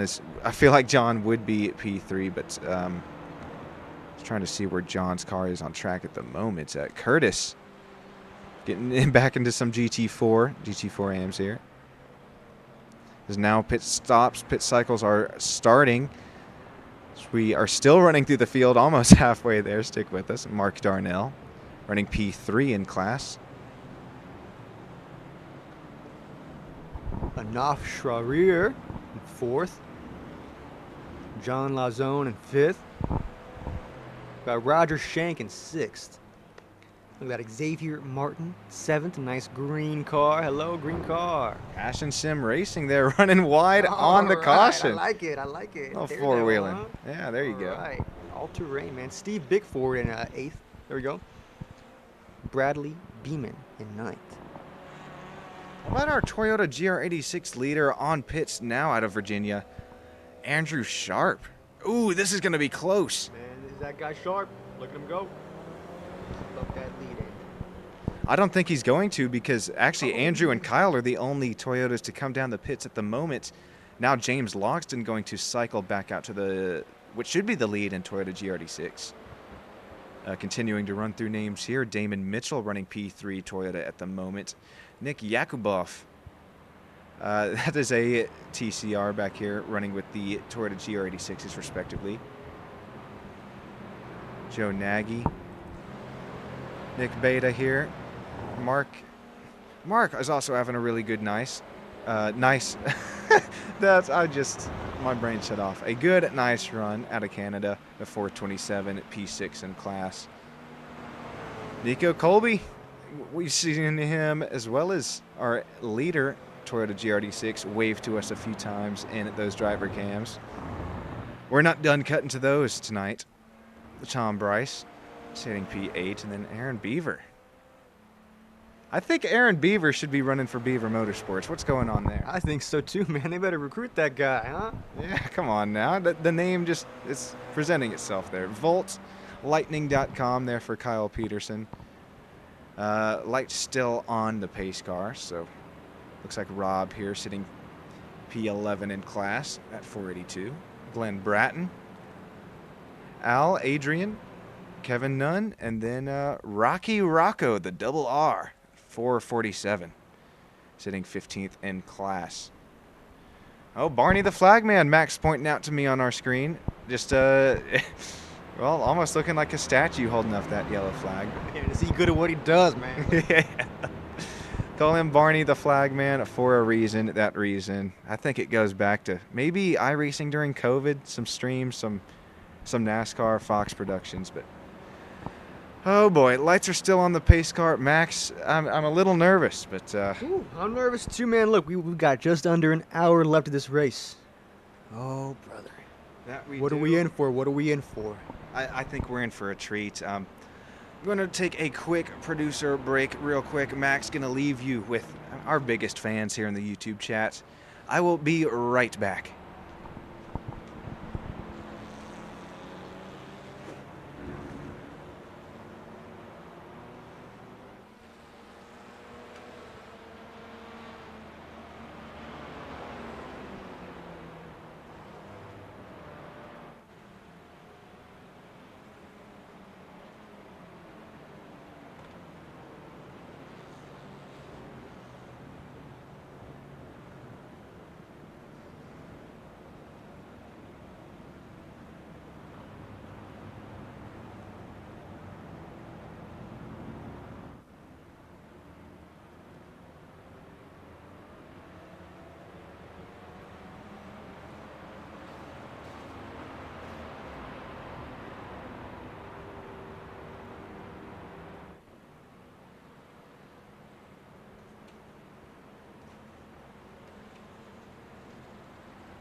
Alrighty, Max, thank you for covering there for me while I just took a quick little break. Looks like we should be getting green flag next time by. At this rate, Felipe back out front. This is when we are going to start to see strategy play itself as well. Max mentioned right before I left, just under an hour to go. I believe these fuel tanks are going to present one more stop for these drivers. Will we see right sides? Will we see left side tires? Will we see no side tires taken at all? If you're just now joining us, let's cut to our drone intro today, brought to you by Google Earth. Man. Yeah, you have a really good look at what was that World War II base. Looks like still an active runway on that left side of your screen, but this is a great look at Sebring and just how tight those corners are. Those are some super tight corners, man. Wow, look at that. It's great getting this drone's aerial perspective. And yeah, it's great getting it. And matter of fact, we can kind of compare it to what we get with iRacing here. Just give me 1 second and I'll get that loaded up. It's a much different look than our chopper cam as well. That it is. Yeah, this is kind of comparing those two Google Cam to what iRacing has to offer. And hey, you see quite a few similarities there. It's almost, we're getting to the point where you can almost not tell the difference between the two.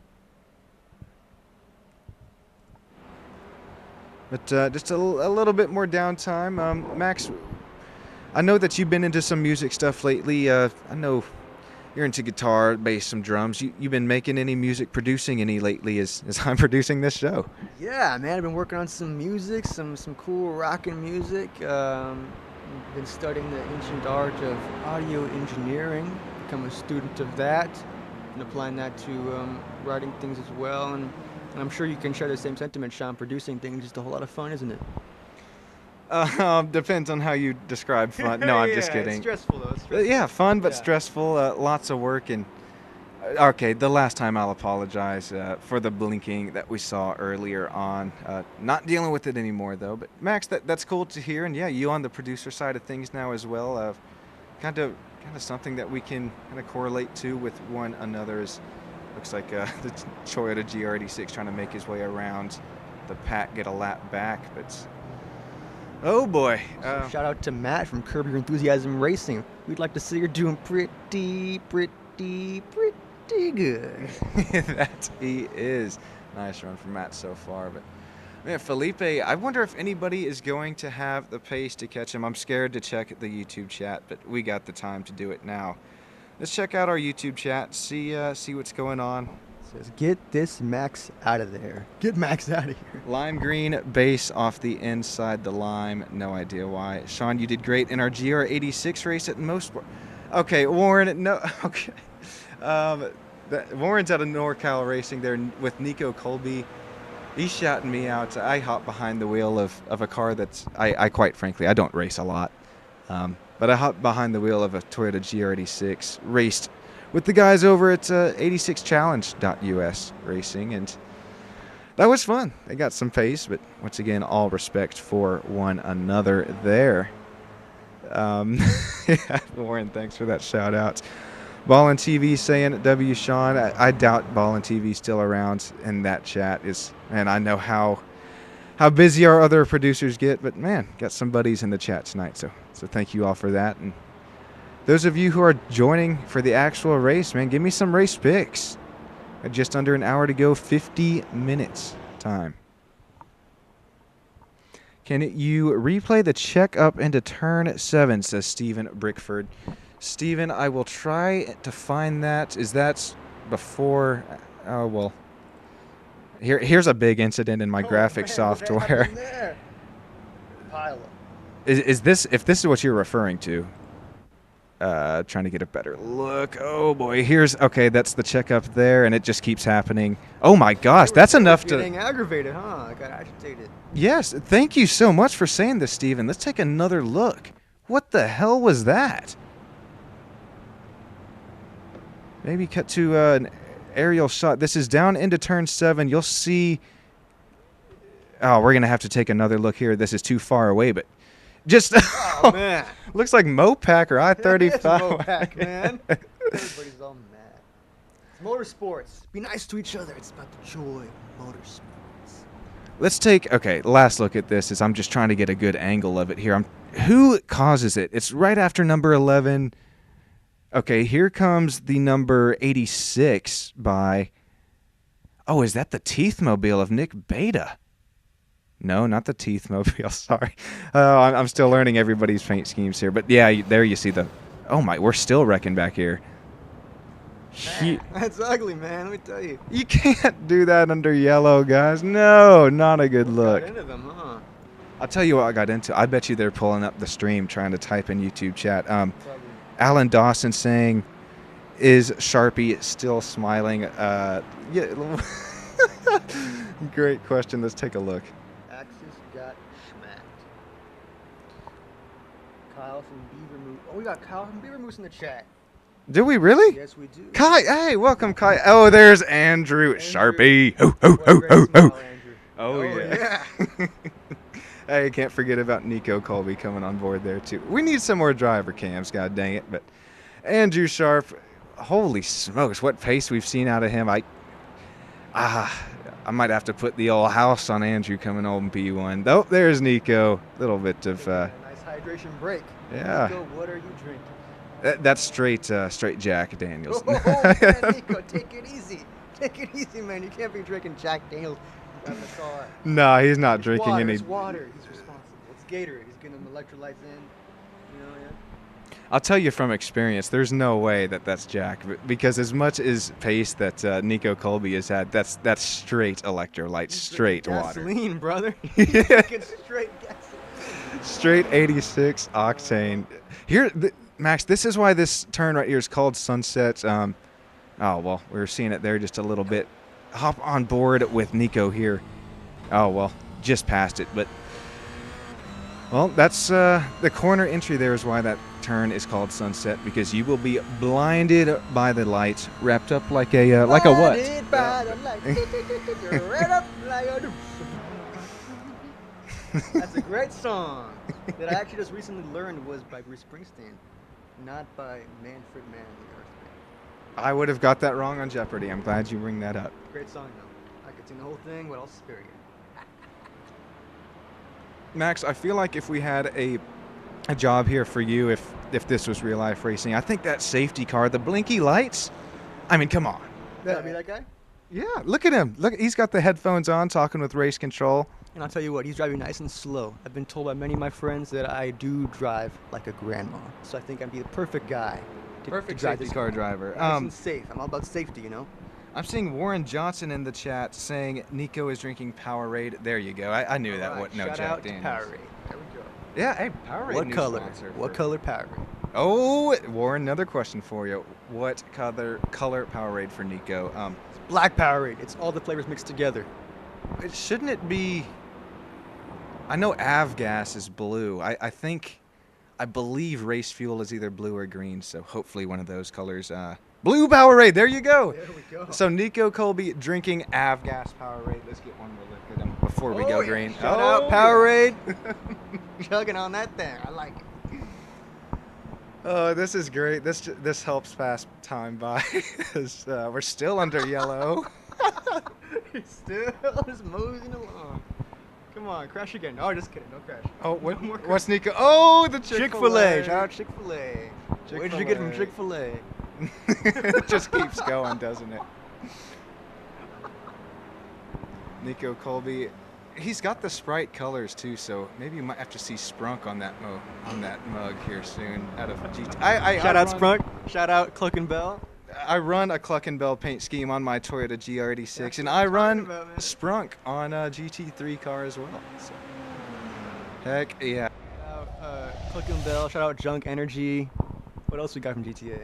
Oh gosh. iFruit. Shout out iFruit app. That's a big one. Yeah. Shout out Trevor Phillips.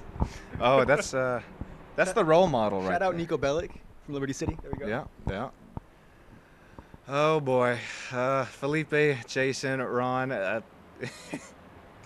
don't know where we're going from here, but Honestly, in the chat, let's just give it up for Blue Powerade. I think. at this point, I think that's the move. And whoa, Max! Look, all of these headlights now starting to show themselves, starting to see shadows cast upon the track. Still getting everybody waved around and back on the lead lap, or what closest we can to do on that. Excuse me, but as we cut to an onboard cam here with Felipe, it's starting to get orange. I mentioned this earlier in the broadcast. Something, a little bit of fun fact about Sebring. The reason why we get these orange sunsets, it's got to do with so many different factors, but you know what? I'm just gonna look it up this time. I'm not gonna try and BS my way through it this time. Let's see. Consulting our droid. It is Our so. informational droid. Get a load of this, guys. It all starts with the soil. Sebring sits on the ancient Lake Wells Ridge. This is a unique geographical formation that was once a beach surrounded by dunes and surrounded by water, obviously being a beach. Not sure why the notes mention that, but millions of years ago, as the sea levels reduced, the iron and clay rich beach dunes dried out. That's a tongue twister. And as that oxidized, it turns that into that signature orange hue, which then reflects off of the sun during sunrise and sunset, which gives us that's kind of orange venue that we have here today. The intensity looks like it's cranked up, but no, that's just the history here. Even on this old World War II base, we go way further, millions of years back in that. History, man. That's history. And sorry if you're not into geographical stuff here, but I'm not done as the pace car lights are still on. Florida's high humidity, I mentioned it this earlier, scatters sunlight and water vapor, along with dust and pollen from citrus groves and natural vegetation. Man, pollen. How about Pollen. that pollen, bro? If you're from Austin, Texas, screw that. Enhances the scattering effect, intensifying orange and red hues. This Sebring's relatively clear skies allow for more vivid, fiery hues, which can be muted by smog in those urban areas, although the large water bodies like Lake Jackson reflect these colors back up into the air, giving us these great, what you see in the backgrounds there. Yeah, look at that. I might have to move to old Sebring sometime. Yeah. Let's take a trip down to old Sebring, Sean. Yes, okay, you said that better. A trip, not not move to. I'm gonna move. Come on. Let's go to Florida. Yeah. Felipe's still out here in front. I was wishing the lights would go off, so we quit. I'm starting to run out of things to talk about, Max. Holy smokes! There's Barney, our flag. Let's talk about this flat car, man. That's what's that? Ford Mustang? It is, yeah, an older Ford Mustang. I was gonna say that to me looks about like 06, 07.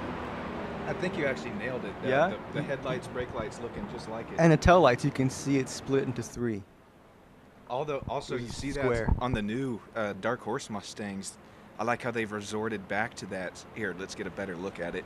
The kind of triple brake light action. I think that's a little bit newer, I guess it'd be older, excuse me, than '05 Mustang. Yeah, I'd have to say like 09. I think it's newer, but Really? I would like to mention. I know that I'm newer with producing multi-class racing, but this is one thing that I do kind of like is maybe the league owners might not, but we're starting to strive off of things a little bit, get into our own. Talking about power race. Yeah, this Mustang from 2009. So yeah, sorry if that's not kind of what everybody was looking for, but man, that's just part of SSN. This is part of what you're gonna get Sam Studio Network as well as. Casual, man. Yeah. We're just hanging out. We're having a good time. Having a good time indeed. You know who else is having a good time? Who? Cut to him one more time here. Oh, Sharpie! Yeah, Andrew, them pearly whites, man. Smile. Oh, he doesn't Oh, smile anymore. wait for it. Says, Wait for it. Will not do this. I think the stream just got to get to him over the airwaves here, and let's see if we see those pearly whites, or if he's just done with it. I don't know. Yeah, honestly, he may have been disgusted with us. He said, man, these commentators they're talking a bit too much. Yeah. Nico Colby as well. Not well, give him his little glance, but all right. Maybe we'll just about had it with us. So hopefully, now it is time. The lights are out on that pace car, so we will get this race started back again at 39.5 minutes to go. Jason Landry, Ron, David, Matt Best, as well as Milan Harris, or Milan, as I have been corrected on. Excuse me there. You're starting to, let me put you in the view of the cockpit here. You are starting to really think about what this next start is going to consist of. Looks like single file start, but racing these guys for over 2 hours now. You know where one another's going to break. Do you push it just a little bit further on cold pressure, or low pressure, cold tires, cold brakes? As it might be your one last chance to make that pass on the driver in front of you. As well as Matt Zepka here. This is a little weird. No, it isn't. I thought classes were separated here. Well, we do have Curtis as well as Axis Experience behind the slower class cars, but maybe just a lap down there. Curb Your Enthusiasm Autosport. Max, you mentioned it earlier. Having a good run up to first in class at the moment. CYEA. See ya. All right, field is in Felipe's hands here. This is what we've been waiting at 15, 20 minutes for. Yep, green flag is out, and away our drivers head into turn one. Felipe, Jason, Ron, Wolf heading into turn one. 3 wide back here, a little further back into the pack.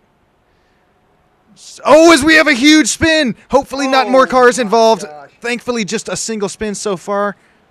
Let's check that guy out. Matt Best, unfortunately, going to go around. We'll stick with the lead for now, as now we're getting 2 wide, a little bit further. Now 3 wide. Matt Best somehow self-induced spin, but able to somehow keep it off of that racing line, collecting nobody else. Is now Andrew Sharp.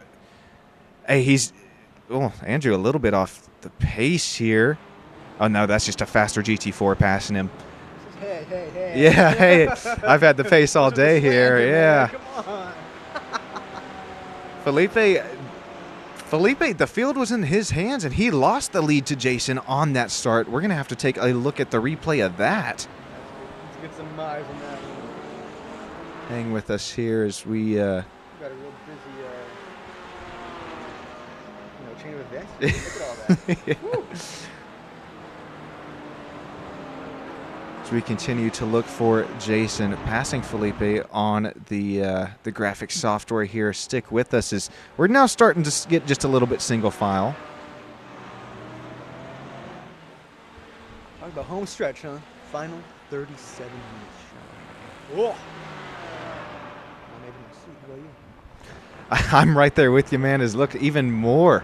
Already the CYEA TCR number 18. Ooh, taking some pretty good use of those curbs, but able to get it going. And look, the sun continuing to set. We'll hop on board. This is why this turn called sunset. Look. Blasting in UV rays, man. I'm telling you. Vitamin D, sun rays. I wonder, man, iRacing's got to start to incorporate like some tinted tear-offs on these cars, or maybe even the helmet visor itself. But whoa, is a car! Oh, man. Oh, is that? Who was that? That was around, stopped on the racing line. Could be Axis experience. It is Axis still trying to get their car righted the right way out of Beaver Moose Racing. Let's take a look at that incident. Beaver has been tipped over. Get back up.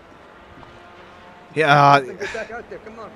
You hate to see this for Axis with their pace, but just keeping it, you can't move with the traffic that is approaching. Let's take a look at the replay now. Where did we go wrong? Oh, is it just too deep again? Maybe. Oh, I think, Max, I think Axis responded to that car that was spun in front of them. Yep. That gold David, yeah. Man, David's brutal, man. Take no prisoners. All right. Let's take one more look. This is David already spun, and then Axis, look, nowhere to go, comes in. They were going to be wrecked regardless. Wow. Huge turn of events is, look at the graphics software on the left. Had a little bit of a heart attack, but oh boy, Felipe here. Able to get. Wait a second. What happened to Jason? We're over here cutting to. Oh boy, this is what happened to Jason. No, this is late. This is late. Oh, what? What happened? I think he had zero control over his racing mobile. And this could be the incident in which our leader of the race goes off the track right here, Max. Man. Toughest part of the track, really gets on the curbs. Ooh. Oh, man, I felt that. You could feel that here just in the virtual world. Hopefully Jason's wrists are okay. Take a look at how, look at how aggressive he is on the curb use. Check this out. Car gets up on two tires there. These are things you only see in this last home stretch of the race, you know. You are exactly right. So high. Tensions are high. You are trying to get every little tenth that you can here. Speaking of 10th, Ron Wolf right on the back of Milan Harris's back bumper, heading up into turn 3. Get off me. No, I'm passing you up. Oh, no, he's not. Yeah, I think he thought about it, but could be playing the long game, just trying to get Milan, to look into his rear mirror. There is Richard and Felipe going at it. Here we go, disco ball mode. You got to weigh your options. You got to say, do I want to get crazy or do I want to keep it slow and steady? Yeah? Do I want to be the tortoise or do I want to be the hare? Who won? The hare, not the tortoise. No, Well, the tortoise won, not the hare. Not you get what I mean, though. Everybody at home, you get what I mean? And that's just a better way of saying what I was saying when Jason ended up taking the rumble strips there. Just looking for a bit too much speed and ends up going off track and having to tow, or not tow, but take a quick repair. Oh, we can catch our breath a little bit, but this restart has... I'm getting sweaty over here, man. Yeah, my It's getting crazy. knees are definitely starting to get weak. My palms are starting to sweat just a little bit. Spaghetti's coming out. Yep, spaghetti out of everywhere. So, at best, trying to play some defense and offense at the same time, trying to get Richard as well as hold off Daniel. Going off the page out of the small forward playbook. Offense, defense. Same time. A little bit harder to do within motorsport racing, though, especially GT4s. Driver in the rearview mirror. Look how focused he is. One of, that's another one of those things. iRacing simulating just about every little single thing you can imagine here tonight. And will we see Matt Best look down the inside here in Sunset? Here we go. Oh, man. All right, now Max, Take no prisoners. this is Take no what you prisoners. see. Oh, as we look 3 wide into Sunset, how do these drivers make this stick? Driver the 11, Matt Best getting the spot. This is how I feel driving on North Lamar. This is how I feel driving, yes, anywhere, in the go-karts, in the sim. Yep.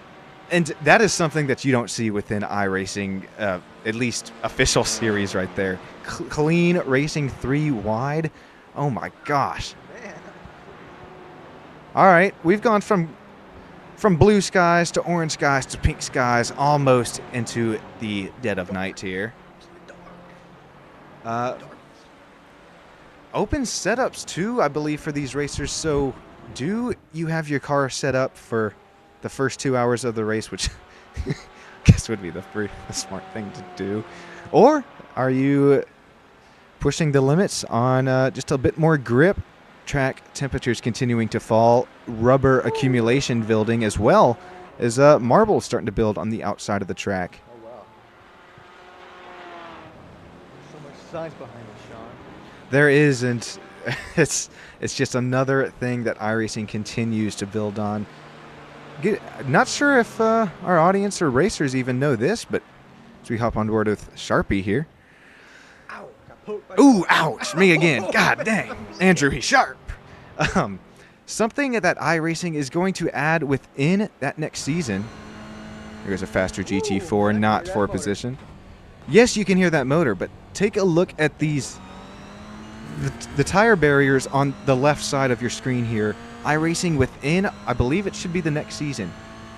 And Max, you're familiar with audio. They're actually going to give each one of these barriers on the side of the track, whether it's made of, you see it switch from metal back to more tire barrier there.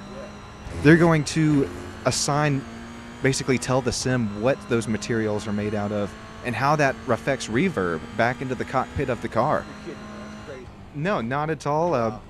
Obviously going to get a bit more bounce back of the sound off of, say, a metal barrier compared to tires, or even if it's just, hey, you're there at the Nürburgring, if it's just trees, they're going to simulate that too. So if you're newer within iRacing, don't have an account just yet, you're missing out. If you can, maybe hold off until that Black Friday sale from experience, because things do get a little pricey quick. But you know what else happens quick is, not sure if a time acceleration is on this session here tonight, but it's almost just dead of night here. We've gone from, again, blue skies to orange to pink to now. Black, man. Yeah. I mean, and to the drivers, it's dark outside now. If you can hear me, I want you to know, don't get scared. Okay? Don't be scared of the dark. Keep driving. Keep doing your best. I don't think you're going to be scared of the dark, but if you're Daniel, you're scared of Richard right here, sending it down the inside, side by side, out of the hairpin. Richard getting a little bit loose, but able to make his way. There's some blinking that we're used to seeing here at Stam Studio Network. Headlights flashing. There's some more headlights flashing. Felipe just in front of this battle.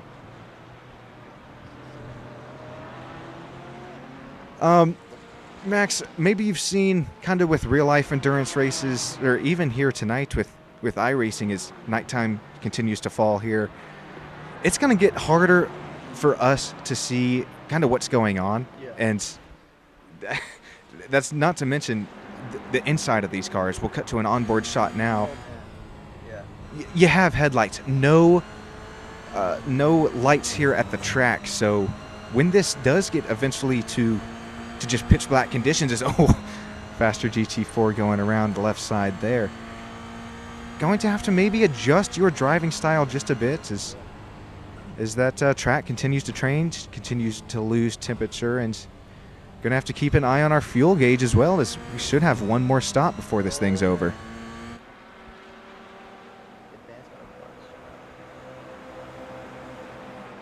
Oh, as I start to mention strategy, I'm not sure if this was an incident, but Preston, one of our fastest running cars today, is into the pits, and I'm not seeing anything on the graphic software that is... Oh, wow. So this isn't an incident, but this is actually just Preston entering the pits last time by. Maybe this could be a penalty stacked on top of another, speeding into the pits, as that looked already a little fast. Stand by there as we try and get that sorted. Preston going to change tires. So this is not a drive-through, actually making stops. All right, grab that TV remote, crank that volume up one more time as we're going to cut to one last crank it up, and maybe crank up that brightness as well as darkness continues to fall. We will be right back here on STAM Studio Network.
Alrighty, crank it back down, our last crank it up of the night. Alon Harris out to the lead and actually put down a purple lap time last time by. That means fastest lap of the race.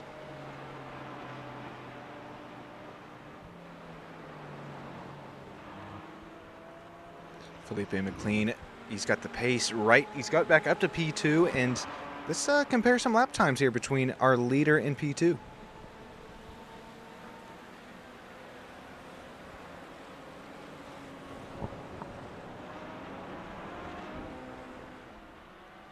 Felipe just a little bit slower. I mean, 53 is about the same lap time, just 0.078 seconds off. But then, unfortunately, lap 54, almost a second off. And then, looking at 55, more than a second off there. So, comparing P2 to P3, different story. McLean just a bit faster on lap 51, 55.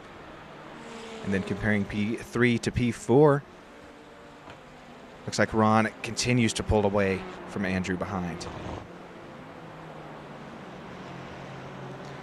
Andrew against David. David with the faster lap times. That's car with some pace here today, that 37.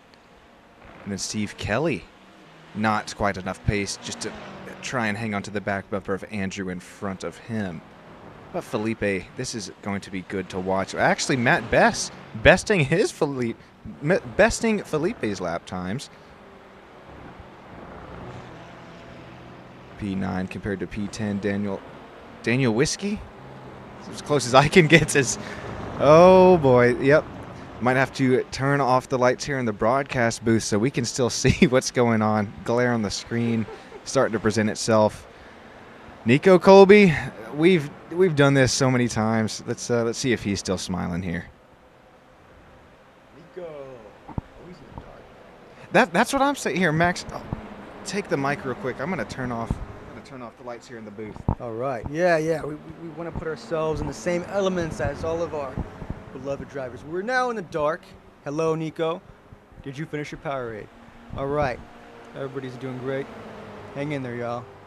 We're almost wrapped up. Looks like David's making his way into the pits. Max mentioned it, almost wrapped up. Just 22 minutes to go. I really do think that these drivers are going to need a fuel stop. That's David. Yeah, I saw him spin after that caution green flag. The green flag after the caution came out, excuse me. So I wonder if, if you pit earlier, you're not going to have to pit later, and then you can maybe try and cycle out with some clean air kind of pass these drivers that are making just a little bit different strategy work. As we see Matt Best and Felipe still going at it. Had to adjust everything on our cameras as we have cut to yep. We were scared of it, Max. I don't know about you. I'm scared of the dark, and you can see why. We're just watching headlights race around here, but it's fun. Wow. Actually still seeing, is that gravel or moisture? You can't see it now. You see a little bit of something coming up behind that number 6 car. Not oil. I will say, if you're into real racing, number 5, that'd be Jason Landry. Not putting down any oil, is that something that iRacing does not simulate, thankfully. My gosh. Okay, Preston Lee going to take it down the inside of Jason into the hairpin. Still there. Quarter. Matter of fact, runs are even now. Who breaks later? Jason on that outside line. Preston down the inside. Preston breaking just a little bit later. Quarter clear. Take that spot, Preston. Nice pass. Here we go, Max. This is what I was referencing earlier. Felipe is in. Ron is in. Matt Best is in. These drivers definitely do not have enough fuel to make it to the end. Final 20 minutes, man. We're going to continue to see things switch out as Matt Zepka to the lead of TCR. John has made his way up. You got to remember earlier, John got... you can't even tell what car that is anymore. Believe that's that's John Lausen that got involved in the incident earlier. Back up to P second. Yes, big time. Man, Matt Zepka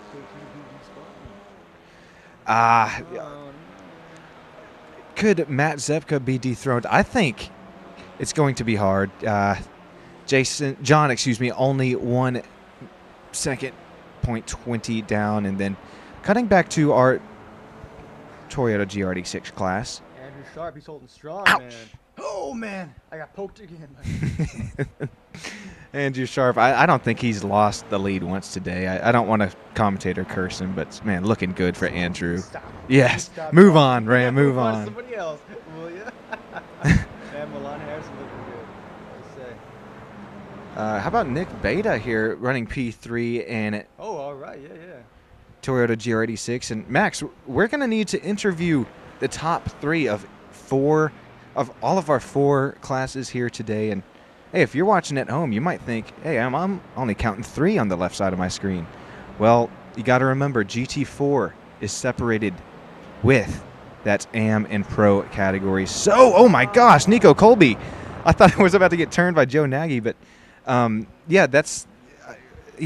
guess you weren't here for it yet, but the yellow class, the top running fastest class, is actually, they're separated by Pro and AM. Don't have that listed up on the graphics, but going to interview top 3 of each class as Nico's going to take that outer side line. Exiting Sunset now, going to get a bit better run. We'll hop on board with Nico now. Look at this. He's up there, but I think Nico's just abiding his time, just saying, trying to get this race just a bit closer to the end. Very tight behind the dirty air. Joe Nagy putting the dirty air off the front nose of Nico Colby, able to get that car to stick. No quarter. Is that what you call this? Yeah. No quarter. In close quarters racing, I mean, you could probably slip just a paper, maybe 2 pieces of paper within that last battle. Half a sheet of paper. Yeah, there you go. Mark Darnell making his way into the pits now for P3 and TCR. All right. So Max, I didn't put in the broadcast notes, but I know that each specific class car runs a different amount of fuel. So this is going to be a little bit interesting to see how things play out at the end. But I mean, classes are only going against one another, so it's just going to be a little bit interesting to see if maybe some of these drivers fuel saved for the last hour, or a little bit less than, or or what these different drivers' strategies are is, oh my gosh, look at this. What do you call that, a haggle of cars? Yeah, man. I got to get my thesaurus out here, but man, look at Adam J. Ballard sitting P5. Trying to hold off Felipe here. Next car running right behind him, getting past the slower traffic.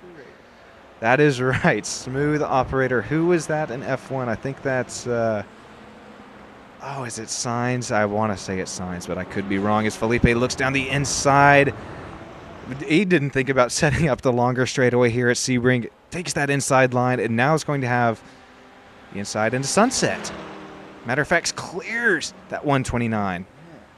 Felipe up to P5. Dang, Yeah, you saw him. going hard in this last 16 minutes, bro. Oh my gosh, damn near smacking that the barrier on corner exit, or corner mid-corner, I guess you'd call it there. I think Felipe knows that we got some avid Getty Lee enjoyers up here in the booth, rocking the Canadian flag there on that that number 22 running P5. That is, what was that? Oh boy, Matt Zefka, John Lausen here John's trying to get back up to the lead that he knows that he can run, but Matt Zefka has the pace at the moment. And look at the old doggy profile picture down there. Bark, curb your enthusiasm, Autosport. Great run for them. Matter of fact, leading at the moment. And Andrew, we've talked about him all race leading. That's that 86. Great run for him so far. I don't think anybody's going to catch him. That gap to Raymond behind. And that's why he's been smiling all night. That plays out. Doing good, man. Definitely. While we were chatting away about better things, is that Mark? Yes. Crashed. Mark Sencal here. This is kind of our problem corner. Seen as many incidents here as we've seen more than anywhere else, and just another self-induced spin.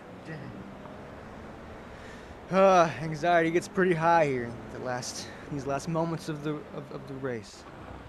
Yeah, I think you're exactly right. Trying to push just for every tiny little bit you can. And I mean, look at the gaps on the left side of your screen too. It's too dark too, man. It's too dark to see anything. It's too dark for us to see. Let's see what Raymond sees out of the front of his. I would have cracked my car too, though. Yeah.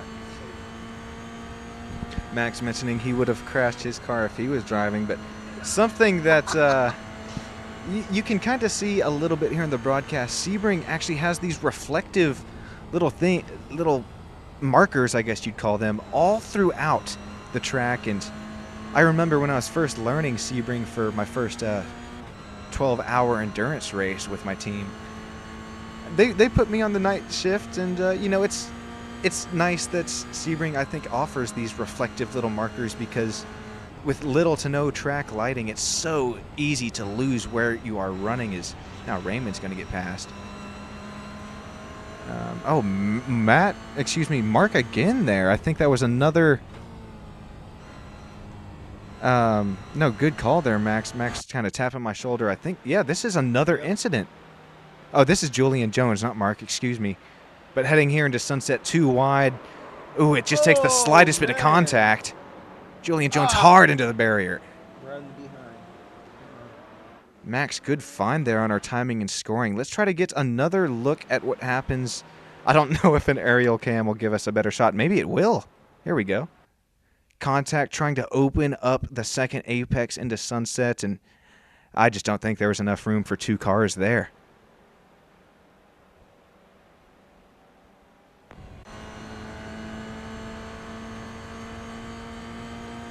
Lon Harris, oh my gosh, Mac. I mean, everybody watching at home as well. 20-second gap. Rockefeller Racing, that's got to be some strategy call. Maybe less fuel taken, maybe not tires. I'm going to try and pull up that strategy. Well, there you go. Less fuel taken indeed. Just has not come down to the pits yet. That will lead Andrew Trickett to the lead. Believe he still has to come down to pit. Steve Kelly running P3. Richard Danielowski. It's as close as I'll get there. Felipe back to P5.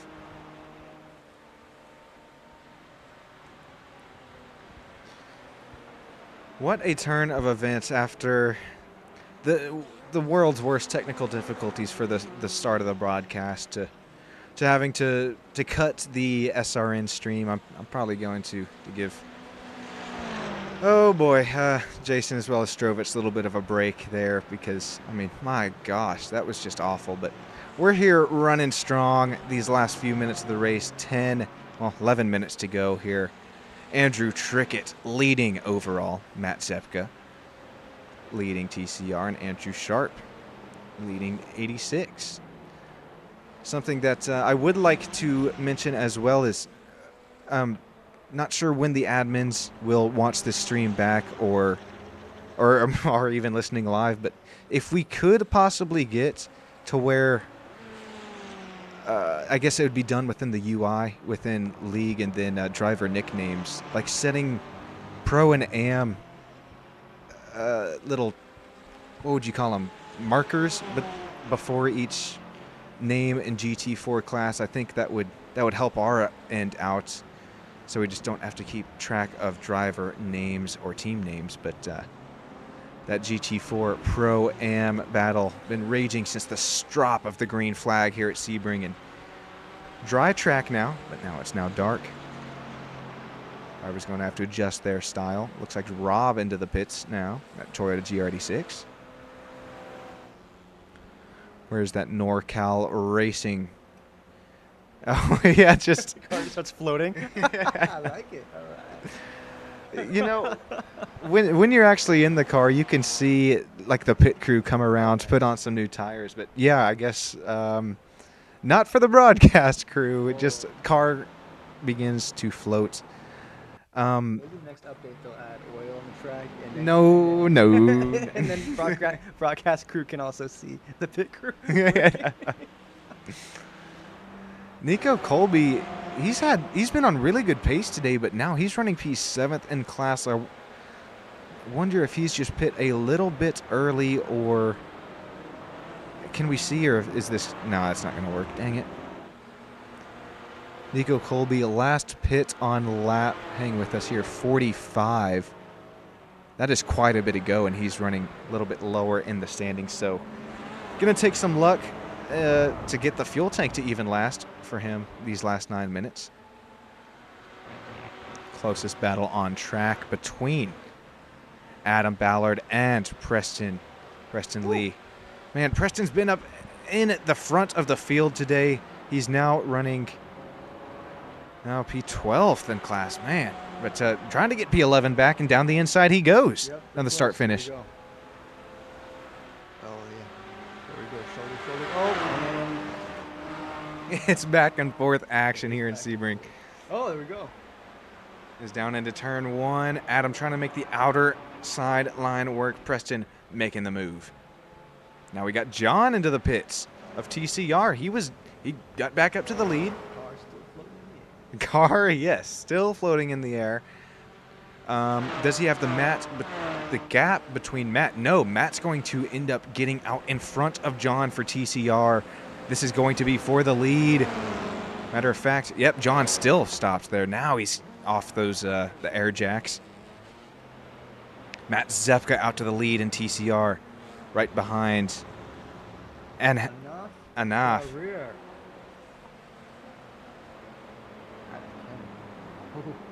Lots of we're looking up and down our standings here. Looks like just North America represented here today, with between the U.S. and Canada. We had Germany earlier. Oh, you're right. We did have a driver out of Germany earlier. He was in GT4 class, yes. Must have been, and now his teammates back in that car.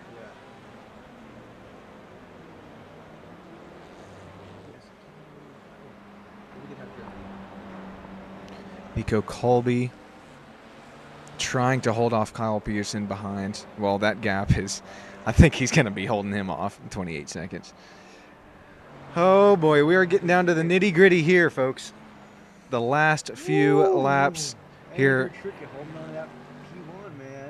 He's that. he's holding on to it, but let's take a look at that strategy call. Trickett as well as Daniel Zalowski. I think they might be trying to stretch the fuel here. They're Yeah. as well as P4 and 5 are our highest driver who's going to make it on fuel at the moment, at least by my calculations, is going to be Milan Harris as well as, excuse me, P4 did pit on a lap 56, so it's gonna be a little close for our front two running cars overall, Andrew as well as Richard. These guys have enough fuel to make it to the end. 43 laps. We're about on lap 62 now. That's Oh man. that's gonna be cutting it close. Let's hop on board with Andrew now. And is there any fuel saving going on here? Yeah, one of our main sponsors there in front of him, AlienAwards.net. Let's listen to the next braking zone, see if you're lifting early or.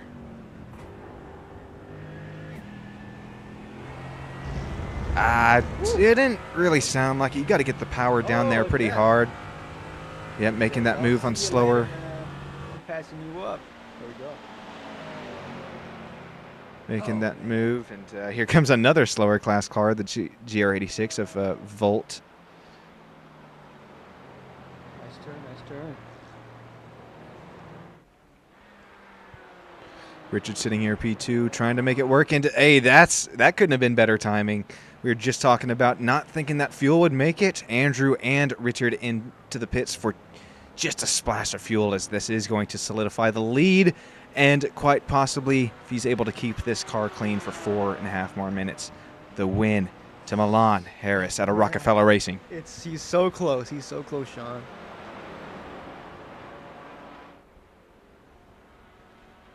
David there 6 seconds back from the lead. And let's see where Steve Kelly ends up. Okay, Steve now just passing Richard in the pits, as well as see Andrew just now coming out. This is going to be a close battle for P4, GT4.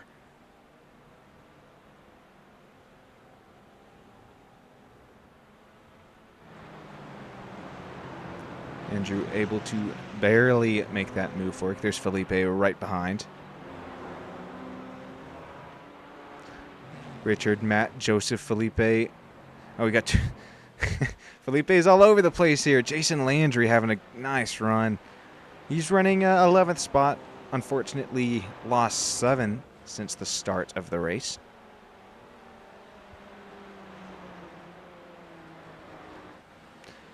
Matt Zepka able to get back out into the lead of TCR, putting some more cars laps down. Looking down the inside in Sunset.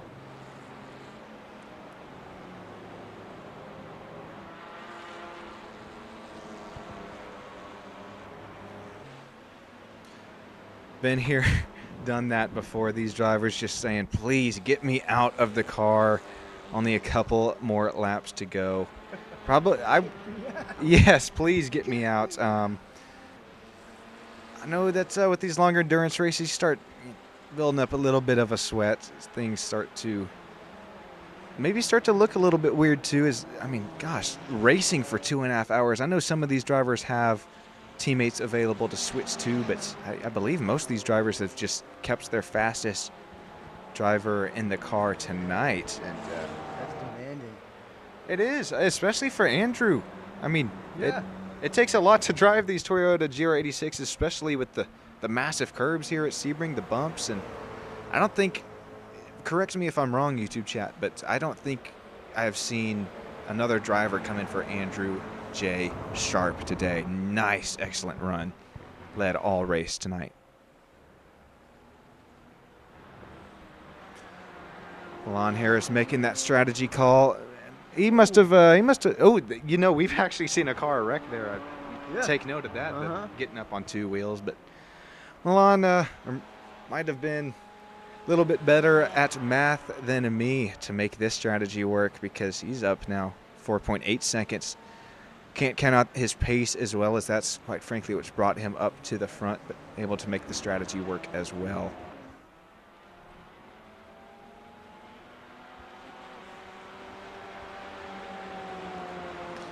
Those drivers that are listening to the broadcast live, remember we want to interview you. Top 3 each class, GT4. That's Pro and Am, TCR, as well as Toyota GR86. Man, stick around, get up in that Discord interview booth, and we will be sure to get your point of view of what happened tonight. So we see Milan Harris. This is going to be close on the white flag. Last minute. Yes, his last lap time was 2 minutes 11 seconds, and we are now within 1 minute to go. So we should be seeing that white flag this time by. It's actually going to be really close. It's going to cut down the long short straightaway here at Sebring. Well, we're going to stick on board with Milan here and see if he's able to get to that start-finish line in the next 30 seconds. This is going to be really close. He's really hauling there, though. Can go. See the 01 LED display showing you what position your favorite driver is in, and That flag. that's looking like the white flag 10 seconds early. White flag is out. There we go. Last lap of the race. What do we see? Who do we have here? This is battling for the driver interview spot. Ron, Andrew, Felipe going at it into the white flag lap here at Sebring.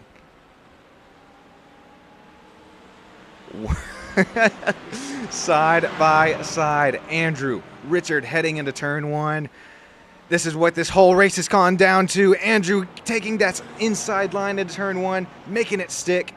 Now grabs that exit and able to solidify P4 for the moment off of Felipe. Ron Wolf right there as well in this battle.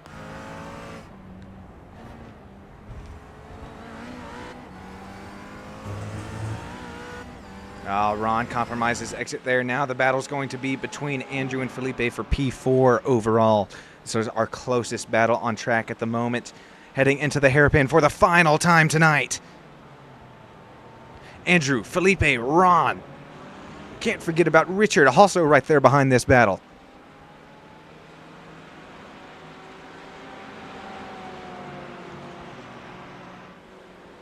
Heading into the last of what's probably 3 more passing opportunities for Felipe here. Andrew, really nice, smooth on the brakes, able to get that car slowed down as well. Does not compromise his exit. All right, these chances are running out for Felipe here. There's a little bit of a blinky going on. Maybe running a little bit wide as well. Felipe's not done with this battle yet. He's got 2 more chances. Here comes chance number 1. Does he make the move before the long short straightaway? Nope. Thinks better of it. Going to get the slipstream. With this battle continuing to rage on, Milan Harris is going to solidify the race win. Congratulations, Milan Harris. Milan Harris. You have conquered GT4 Pro Sebring International Raceway. Here is this battle we were just watching between Andrew, Felipe. Andrew just out front, but does Felipe have the run on exit as a car is out of gas in the last turn? Andrew going to solidify that P4 spot. And congratulations to David coming home P2 overall. Steve Kelly P3. Andrew just what a battle over Felipe McLean. Coming home 4th, 5th. Ron Wolf P6. Richard D. P7, Matt Best, P8, Felipe, another Felipe there, the 22 coming on P9. Jason Landry coming on P10. Adam Ballard, 11th. And you have to bear with me, folks. I don't know where this gap, the line is of Pro and Am and GT4, but these names that I'm going over now, most likely winning GT4 Am class. Preston Lee, would imagine he was Pro, ending up P12 overall. Daniel Durazo, P13. Joseph, Ethan, Aaron, 14, 15, 16th. And then Julian Jones, P17. But how about Matt Zepka? There you go. Congratulations on you for winning TCR class here at Sports Car Endurance League, brought to you by VRS. Race number 2 here at Sebring. And Half coming home P2 in TCR. Congratulations. That's what a race, what a comeback for that 246. And then John Lausen coming home P3, and the 277 TCR can kind of catch what's left of the lighting here tonight. So we're starting to see some drivers make their way to the driver interview booth. Stick with me here. Going to continue going through our running order. We'll go to Toyota GR86 winner Andrew Sharp, the sharpiest Sharp. Gonna burn it down. That 484. Congratulations on conquering Sebring Toyota GR86 class. Raymond 2, Joe Nagy. Aaron Beaver coming home P4. Got to get him that Beaver Motorsports. Nick Beta, Nick Colby, unfortunately finishing P6 overall. Excuse me, P6 in class after. Oh, what a run and what fun we had there, Nico in the face cams. Yeah. Tom Bryce, Kyle Peterson, Adrian Panta coming home P. Those are both 8th in class. Glenn Bratton P9th. Al Kevin Nunn P10 11. Rob Mark Rocky 12th, 13th, 14th respectively, and then it looks like Rocky Rocco coming home P10 in class, and then getting down to Evander 20 in class in GT4. Steve Brickford 11th in TCR. James Logston, unfortunate run for him, had the pace today. We saw it earlier in the 420 coming on P15 class. In class, Austin, John Ebersole, and then Connor going to round out our running order today. Let's cut to some driver interviews. Stick with me 1 second.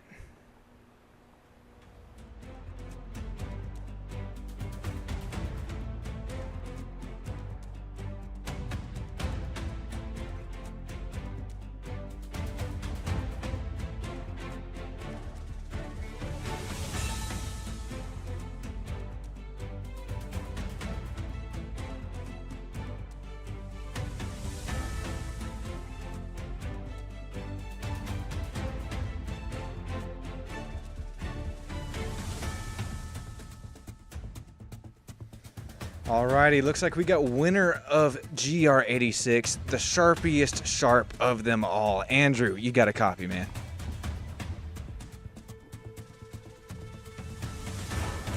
Now I have a copy. Sorry, I was muted. Oh, there you go, man. Man, we saw the pearly whites out here tonight, man. What pace, what a race here tonight, man. Walk me through it. Was that all just practice before the race? Was it set up? Man, congratulations. Yeah, I mean, Dave Carroll is my setup magician. He absolutely cooked up some good docs for me to practice on during the week. So it's not my favorite track, but with the rain, it was really interesting at the start. So it was a lot of fun. So I was smiling, having a good time, of course. That was so much fun to watch. And yeah, man, walk us through the transition from wet to dry here tonight, especially as the sun continued to set. Yeah, I was a bit nervous that others were going to pit for dries before the fuel was fully empty. So I was just betting and hoping that I would sort of empty out the tank on the wets and just switch over to dries and it would all work out. Luckily it did, so I was able to maintain some pace on the wets as they were carrying over. But yeah, I think it was tricky start because it was like called dry pretty early on. So I think at any point anyone could have gone to dry. So it was definitely interesting. Oh man, that was so interesting, and I was right there in the same boat with you. I at one point thought maybe it was time for dry, and then I'd see another puddle pop up, and more drivers start to struggle. So, congratulations again on the win and GR86. Anybody you'd like to thank that makes this possible for you? Yeah, all thanks to the Rapid Theft Racing team, Alan, Dawson, Pickett, Jazza, all the boys helping me out this week, and it's been a ton of fun racing and racing with this group. It's been great. So other than that, thanks for the broadcast, and have a great rest of your night. Hey, thank you, Andrew. Congratulations once again. Appreciate it. All right. As we look at the race results, just really quick. Actually, well, that's practice. Sorry about that. SDK's giving me a little bit of a loop here, but we got another GR86 driver waiting to be interviewed here. Looks like teammate to Nico Colby, Warren Johnson. How's it going, man? And how was your guys' race tonight? How you doing, man? Good to see you. Our race, it could have gone better. We were qualified pole. We were looking pretty good, and we kind of gathered up some incident points there at the beginning in the wet, and that kind of, got to us a little later on. And that's why you were saying Nico dropped down to P7. We had to drive through, unfortunately. Oh. So, yeah, so we had to deal with that and a couple other little incidents here and there. And, just it's a tough race, but, we had a good recovery drive to P5 at the end, so we're happy with that. Man, it sounds like the broadcast had a good recovery after a extremely tough start. But congratulations to you guys. Hate that you dropped back down to P6 there in class, but I think you guys can have the pace as SCEL season continues to move forward. Absolutely. That win's coming. You just wait. Well, Warren, anybody you'd like to thank or shout out? I know you got that 86 challenge. 86 Challenge is a great group of guys. I want to say thanks to Jason Landry for this group though. SCEL, really nice group of guys. They host a really good event, and it's awesome to be here. We got a lot of great drivers. Also, shout out to Nico, my teammate. I left him in there for the full race. He just had the pace, and this is not my type of track, unfortunately, but Nico, is a very fast driver, so shout out to those guys. I completely understand that, especially you start adding a little bit of rain into the mixture as well. But yeah, congratulations on P6, and hopefully that will transition into the points moving on forward into later in the season. Absolutely. P5, but absolutely, P5. Man. Thank you. Okay, well, not sure. Yeah, even better. Yeah, even better. Sorry about saying P6. Yeah, P5. All good, congratulations. And let's check one more time, see if we got any drivers waiting to get interviewed. If not, so I'm going to get on out of here. Looks like, yeah, nobody's waiting. So, oh boy, got one more chance to say it. Sorry, man, I feel like crap there for what happened at the start, but at least we were able to get that all sorted. 2 races in a row, though. It's never good. I'll get with Jason. I'll get with Strovitz there and get everything all sorted away as far as Twitch streams, YouTube streams go. I was a little scared of it going into it. Then it happened, and it's like, God dang it, can't believe that. Guess nothing we can change now. This has been your producer, your commentator, the guy switching the cameras behind the scenes, Sean Stam Studio Network. Gonna play a few commercials before we get on out of here. Thank the sponsors. Appreciate everybody for allowing me to do what I love. VRS, check those out, virtualracingschool.com. Thank you, everybody. Have a great rest of your night.